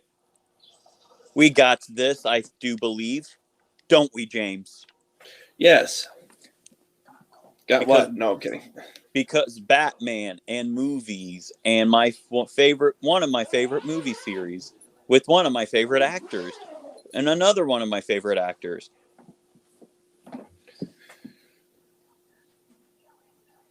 And stuff. Again, how the turntables, because as the police are waiting for backup, Batman is also calling backup. There's that the whole argument, that stupid argument, it's like Batman just beats up people. And it's like, well, he's doing it because he's trying to help people and bring justice to Gotham because the cops won't do it.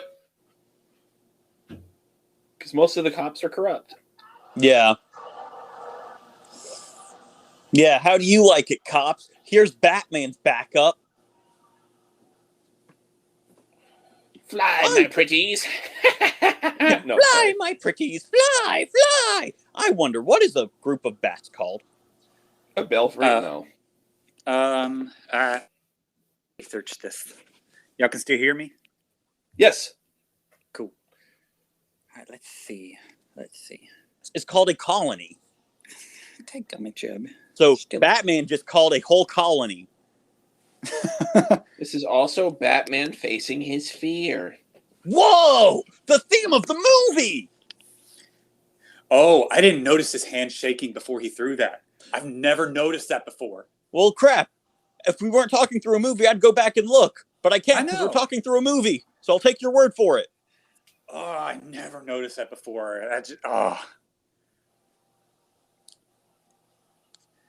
Can you imagine him like hyperventilating every time he sees a bat?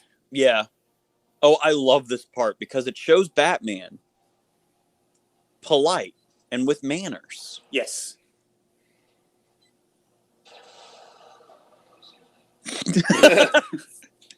Thanks, bro. They were probably just high and like out of it and whatnot. Maybe not high, but definitely out of it. Definitely out of it because this is if I remember correctly, this is a mental ward. Yes, this is Arkham. This is Arkham Asylum, so yes. They are probably very dangerous people then. Yes. And Batman just gave him an escape.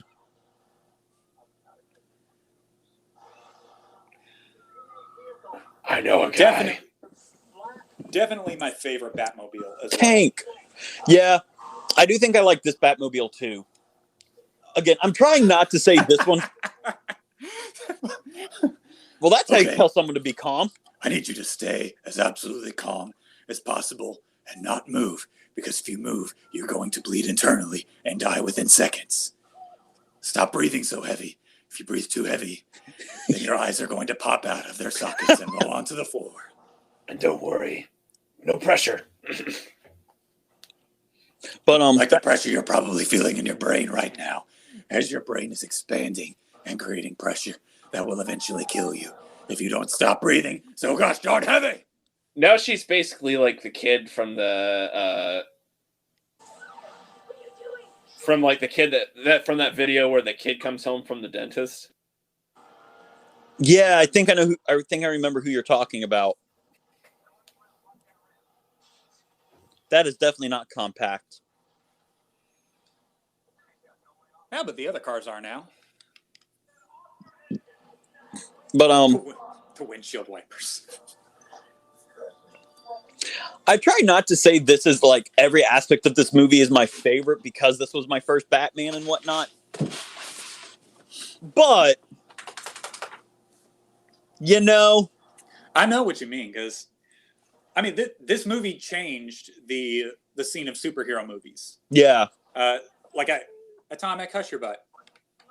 So before this movie, the superhero movies that had been released were X-Men, X2, the first two Spider-Man movies, and then one other. I can't remember which one. yeah, Hulk, Daredevil, Blade, Yeah. So like all of those movies had come Steel. out, which were very different than this. This was the first attempt at a realistic superhero. yeah. Oh, Steven, don't you mean dark and gritty? Dark and gritty. That does That make me means it's good. Yeah, I do hate when people refer to like realistic as dark and gritty, because no. I mean, yes, the real world is dark and gritty. So of course it's going to have that feel, but it's also, But it works realistic. for Batman. It works for Batman. Yeah. There are certain characters that it doesn't work for. Yeah. Yeah. Superman. Sorry. Okay, but Man of Steel was good though. It was okay. James, I don't think we can do this anymore. I'm afraid you're going to have to log off. All right, bye. No. I think the Marvel character, except for Daredevil, basically the Netflix shows, because those characters can do dark and gritty. Marvel is the And Moon Knight. Woohoo! And Moon Knight. I don't know Moon Knight, so I can't really say anything about it. I will know about Moon Knight in a few weeks when the new show drops on Disney Plus. But no idea. I feel like DC could get away with more being dark and gritty, even Superman, But if I saw some of the Marvel characters like in the main MCU, I'm sorry, I couldn't take seriously. I think I think I agree that there's some characters that would work for. Like of course Daredevil works, Punisher works, but Wolverine would work. Wolverine works. Yes. You could do it with Spider-Man, depending on the scenario. True. Yeah, it's just like it doesn't work with every superhero. Right. Right. And it has to be done the right way as well, because what I've noticed with Spider-Man, I used to not like Spider-Man, and I realized that my distaste for Spider-Man was stupid. It's That's okay, correct. Steven. It's okay. Yeah, we all that's have. correct. Your distaste for We're all Spider-Man wrong is at one stupid. point of our lives. Yeah. But I realized that the reason why I didn't like Spider-Man is because I felt like I felt like the feel of Peter Parker and Spider-Man was too lighthearted for his villains. Mm. Now that I'm not stupid anymore, I realize that that's what sets him apart. Is he keeps his youthful optimism despite the darkness around him, and that's what makes him such a compelling character. Right. Even though the world is tainted and dark and seemingly hopeless, he's able to keep his faith and keep his character intact. It looks like they're putting chemicals in the water. They're turning the freaking frogs gay.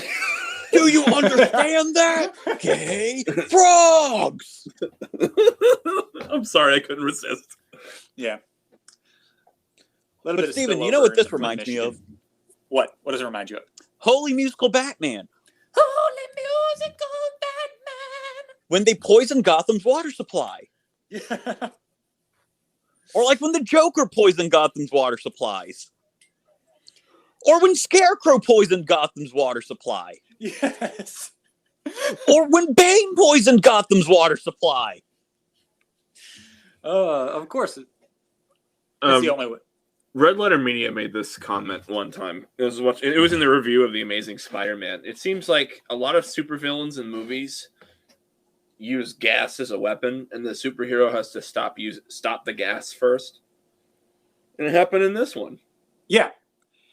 But it does help to think of it in terms of like the timeline, because this was before the modern MCU and Their the space DCU. rays. Yeah. This was Sky beams, excuse me. Sky beam. Skype. This really was was an MCU film that did something like that. I can't think of any off the top of my head. Yeah. But this was the one that changed the game. Like, this changed the face of superhero movies. And it gave it like that more serious, like a lot of the tropes that are now pretty common in superhero movies were started with this one. Darn good television. I love that part. I don't know why.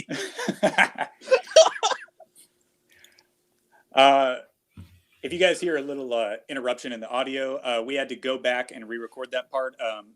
We had to stop in the recording, so we're back on track now. Yeah. So, dude, can you shut up? Me? Yeah. Yeah. I just Who had coughs to cough. during I'm movies? sorry. Who coughs during a movie? Seriously, dude. It's Have your almost as bad as medical problems- talking through a movie. I Have your know. medical problems somewhere else. I'm sorry. I won't get sick on the mic. You better not. But picking up the Don't parts care that we were about my talking name. about. It's not just your name, sir. It's your father's name. And it's all that's left of him. Or in Holy Musical Batman, is it? Get rid of the plane. It's not just your plane, Your plane, sir.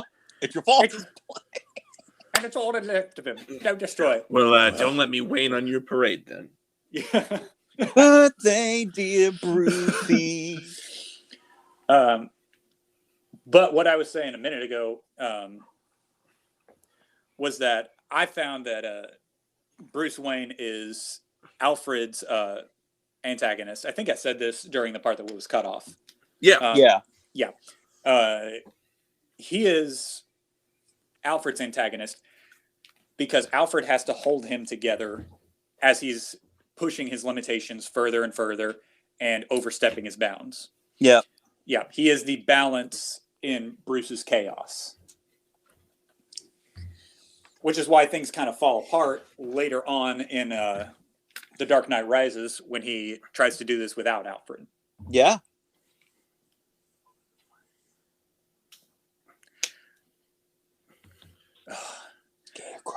They really did pull all the best actors for this movie. This is probably one of the most well-casted movies. It really is. Like, Why did you do it, Scarecrow? Because it was a gas to do so. Okay. Hello. If everybody just had the Joker's logic, why'd you do it, Scarecrow? I don't know. I just kind of do things. I just did it for giggles.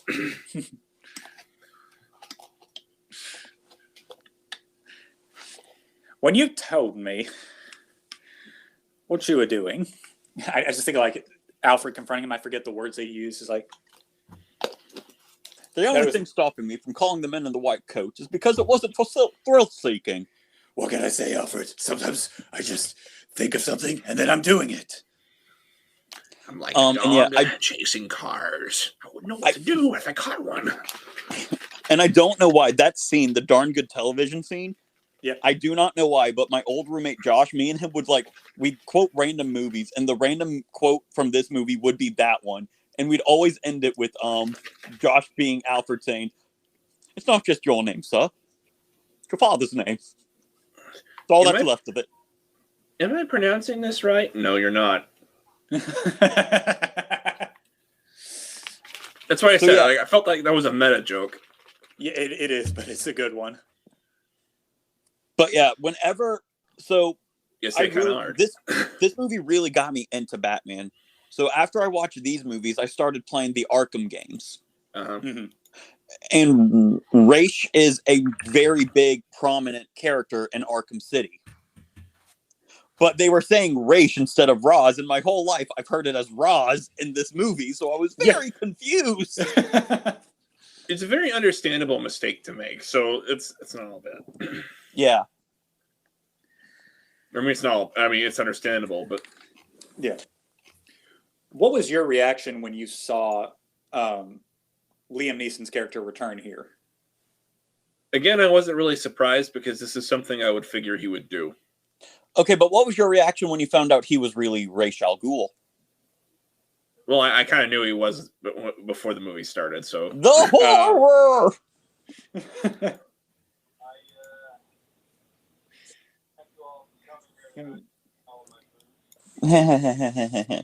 Yeah, that awkward laugh where it's like, he's the rich kid, he's got all the money, you better be laughing. So basically what Bruce is saying here, like, it's true though. It is.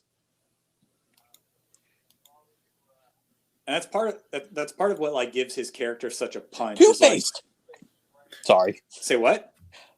Oh, apparently he was supposed to have been, or he wanted to. Liam Neeson wanted to reprise his role as Ra's al Ghul in Arrow, but wasn't able to do it because of scheduling conflicts. Oh, that would have been so cool. That would I would have loved that. Not gonna lie, the guy they got was okay. You know, not. I mean, I wish they got Liam Neeson, but you know. Well, it's like Liam Neeson came back to play Qui-Gon in the Clone Wars, so that was really nice. Yeah. I think season 3 of Arrow was the last good season, like continuously, because I feel like seasons 1, 2, 3 were really good. Season 4 was Garbo, and I hate that. They picked it back up for season 5, which was great, and then the rest of the season was meh. Yeah. I found that the first season was the one that compelled me the most, and pieces of season 2 were pretty good. Yeah.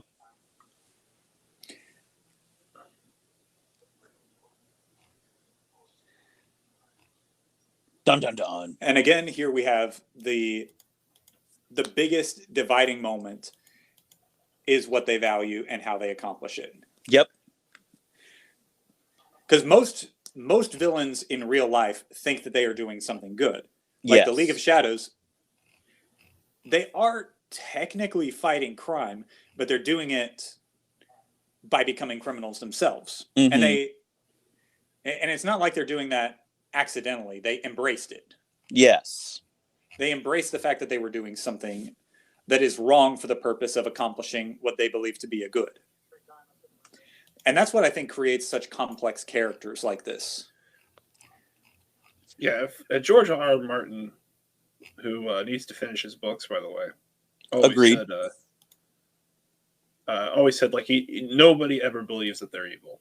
Mm-hmm. You know what else is really funny about these movies?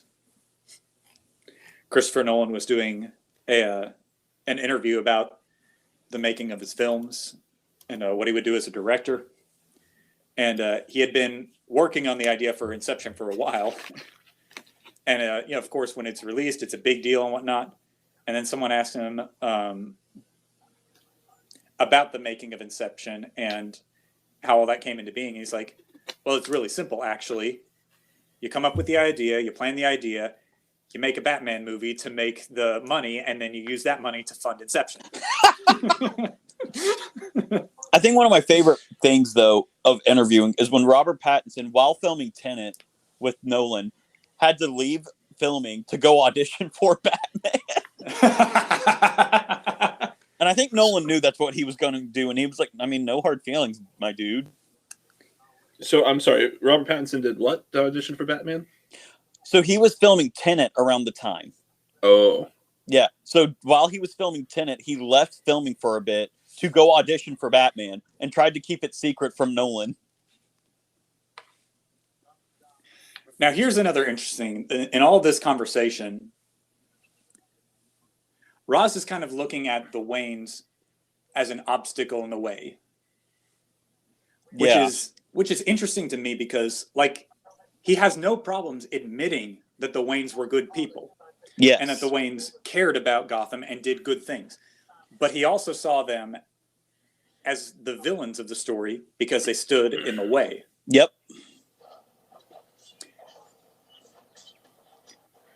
The only thing I really didn't get about his Ra's al Ghul is how did he know from the get-go that he was Batman? I think because of the talks they had during his training, and I'm sure because he wasn't dead, you know, he was just unconscious because Bruce took him to a village to recover. So I'm sure he kept tabs on his former student and saw what he was doing and recognized, you know, oh, I trained him to do just this. Yes.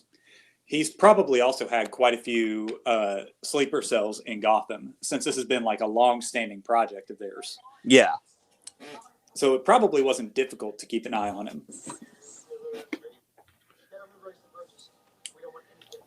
And Gary Oldman, you genius. Also, why does Gary Oldman in this movie look like my dad? You're not wrong. I know. Like, this is what my dad and my uncle look like, especially my dad. It's the mustache. Yes. Your family has a very specific type of mustache. Yes, we do. I hope you're not a member of the Fire Brigade. I was just saying that too as my phone turned off. So I was saying it, and I was like, oh, this is going to be great to add for content. Realized my phone was off. Well, no one heard me say it. Jeff tells the absolute funniest. All those bloody push-ups if you can't lift a bloody log. It's a great line. Yeah, Alfred no, was... I changed my answer. This Alfred's my favorite Alfred. Yes. One thing that will never get old is Alfred sassing Batman. Yes. Yes. Which was also where they relied on the comic relief. Nolan is a firm believer that you take the tone that the content allows you to take. Yes. I mean, I've stressed this before. Part of my issue with the Marvel movies is they're either too silly or too serious. Like, they're not good at keeping pace with their tone. Agreed. These movies are really good at it. They take themselves very seriously, but you've got characters like Alfred that can bring in some silly moments while not breaking the tension entirely. Why do we fall, sir? A recurring theme! Yeah. We love a good recurring theme. Yes. Ideally, when you're making a movie, you want to be able to tie it down to one sentence. And if you really can, to really make a good movie theme, you can tie it down to one word. So, like, I think like that quote is probably like the one sentence that sums up the film. And arguably the whole series. Yes. Like we were saying earlier, the whole series is this idea of the fall and the standing, and the falling and the standing. And every character arc is the same way. Yeah. You had to say that, James. What? The like, unless he has some way to getting that crap into the air. You had to say that. Speaking it into existence. James, they can pay you royalties for writing the script.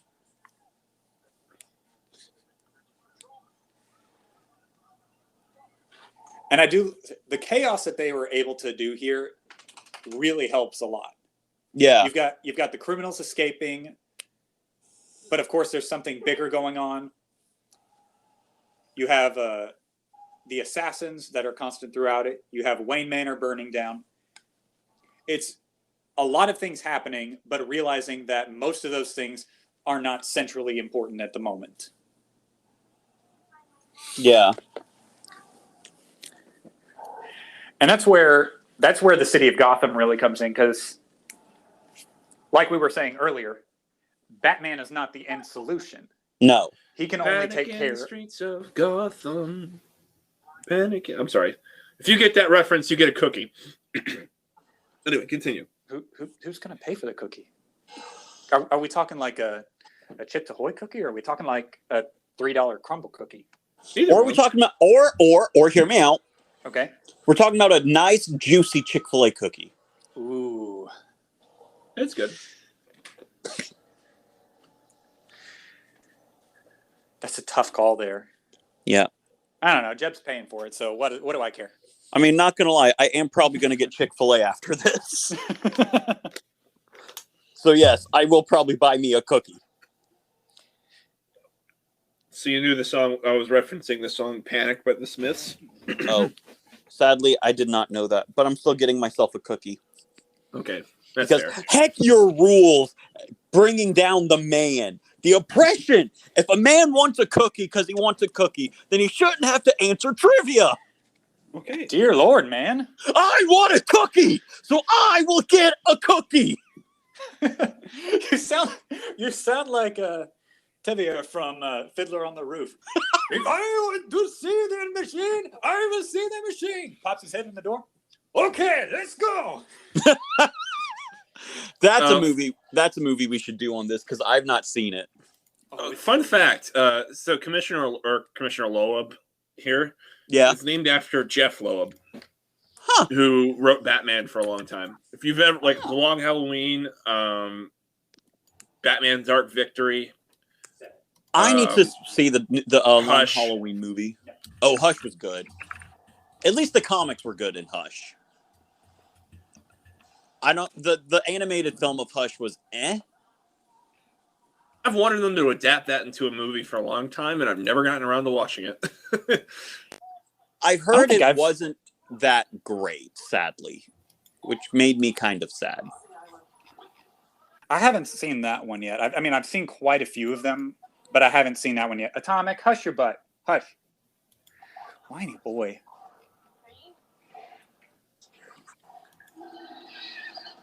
Even though it's a small moment, I do love how they have their own little final battle. Yes. You're not alone. You can have my tank.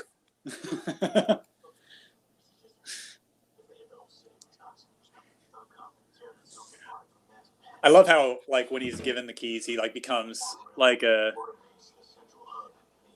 kid in a toy store with $100 bill. Yep.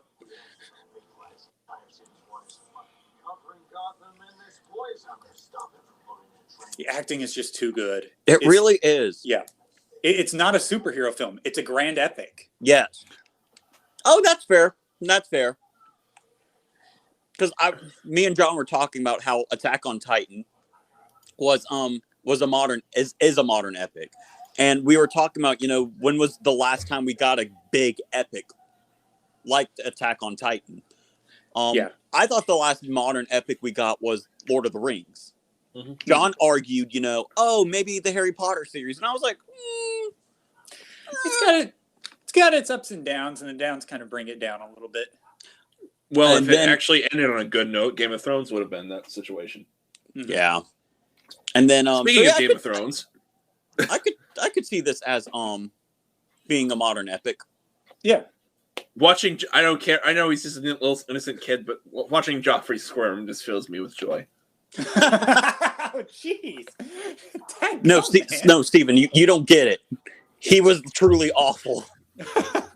You do not get it. He's one of the most hated TV characters of all time. I'll say it that way.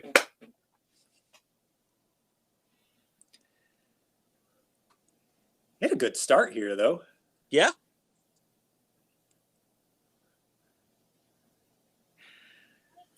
I get revealing himself here to Rachel, but dear Lord, this is stupid of her.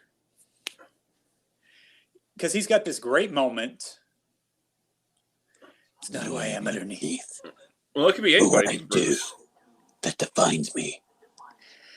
It could be Bruce Banner for all we know. Dear Lord, woman, did you have to say my identity out loud? Do you know how many people are around here? Wait. It's not like she said Bruce Wayne. It could have. You Yeah, it said could be any. Bruce. It could have been Bruce Banner, Yeah, it could have been Bruce Banner. It could have been Bruce Campbell, Jackie Bruce Jackie Bruce. from Cream.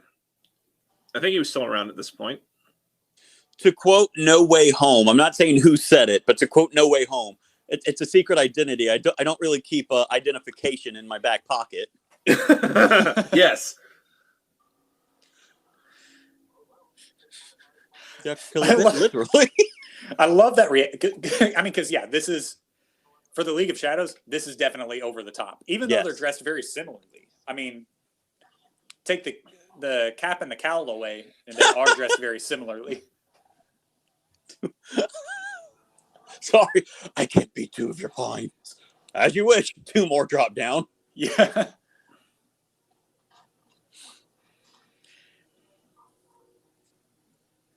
I remember the first time I drove a Ford F-250.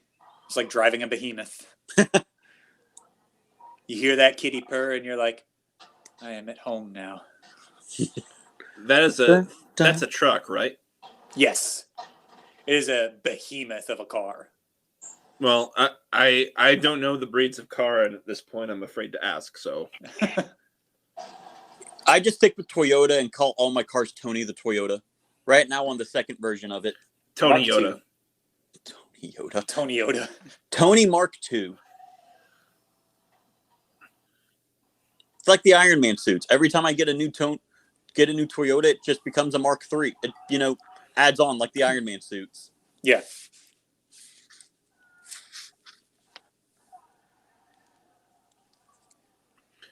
You have a train to catch. Gosh, I can't wait till we do those movies. That poor guy. Well, again, like those little moments that give it that sense of realism. Like people in panic, somebody is going to get hurt. Yeah. Like probably one of the only moments that isn't very realistic. I think we're about to get to it when he starts to swing upward. Oof. You also have to keep in mind it's a comic book movie. I mean, yeah. To a point. But like it's a moment where he starts to pull himself upward and he's kind of like swinging and swaying in between. Yeah. Like right up your head. Like, so why do you think he can do that? Because I'm Batman. I defy the laws of gravity and physics. They obey me. He's not wearing hockey pads. Yeah, it's a... Oh, never mind. It didn't happen the way I was thinking. Maybe I was thinking of a Spider-Man movie. Maybe.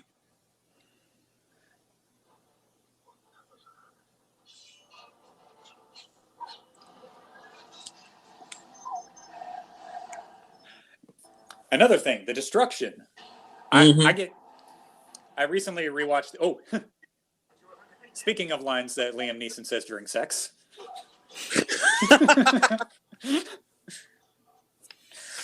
but I was recently rewatching the Bourne trilogy. Mm. And I need to rewatch those. Okay, so I really, really love Supremacy and Ultimatum movies 2 and 3. Yes. Every time I rewatch the first one, I despise it a little bit more than the previous time. And part of the reason is, what was I saying? The car chase scene is so unrealistic. Mm. There's so little damage that happens. He's able to bob and weave throughout traffic without even so much as scratching anybody. I think that one time he plows through a glass bus stop thing and it shatters, and that's it. But here, in these movies, there's constantly something that's being destroyed irreparably. Yes. And here's another example where the fighting style of Kisei actually works. When you're in close quarters and you don't have the room to move around. Yeah.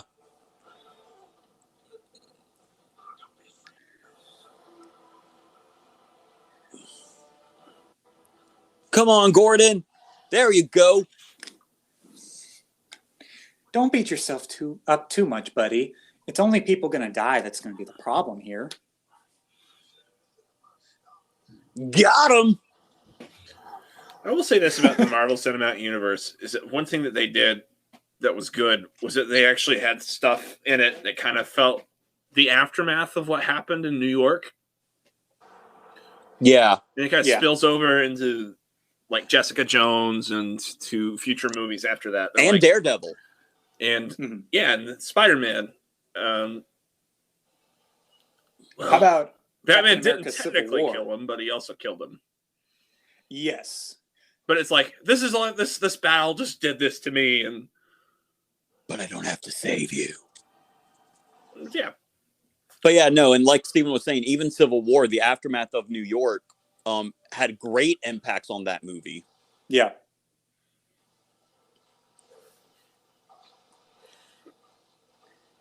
And then even here, like, the villain's been stopped now.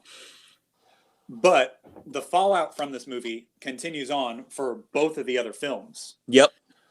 I mean, like, it does give you this realistic feel of problems don't just go away. Mm-hmm. You have to deal with the after effects. I think in the comics, Bruce Wayne actually does have his own fund to repair the damages around Gotham, but I think.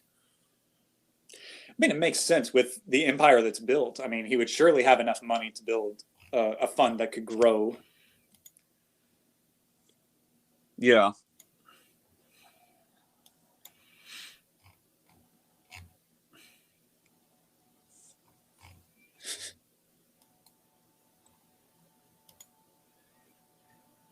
It's going to be a story to tell later.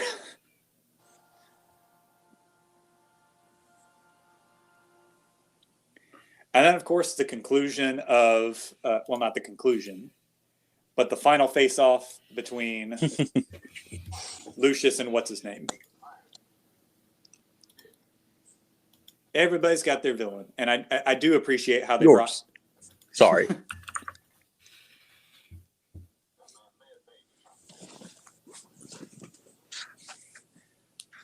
Aw, poor Bruce.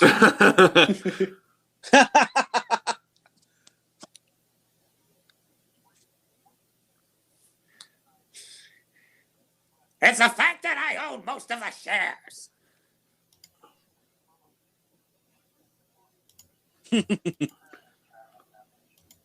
Seeing how my name is on the building. Ooh, got him! And of course, because I'm Morgan Freeman. Didn't you get the memo? Of course I got the memo. I'm just forwarding it back to you. And now I shall take a photograph of myself gaining my 74th freckle. Even though she is a creation of Christopher Nolan's, I do think that she fits very well into this particular cinematic universe. Yes. And as much as I can't stand her acting other places, this really is a cute love story between them. Yes.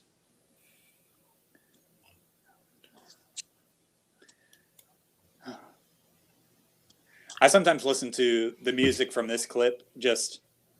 I think it's in my favorite study music playlist. Mm-hmm.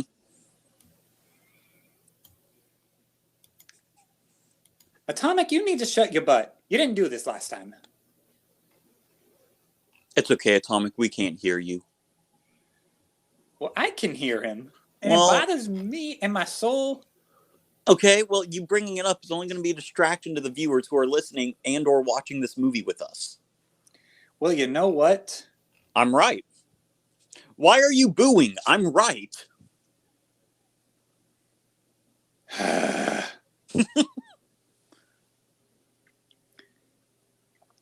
And of course, the moment we were talking about earlier, Mm-hmm. this being his mask, it's not that Bruce Wayne himself doesn't exist, but it's that the Bruce Wayne that he puts on as a public show is not who he actually is. Correct.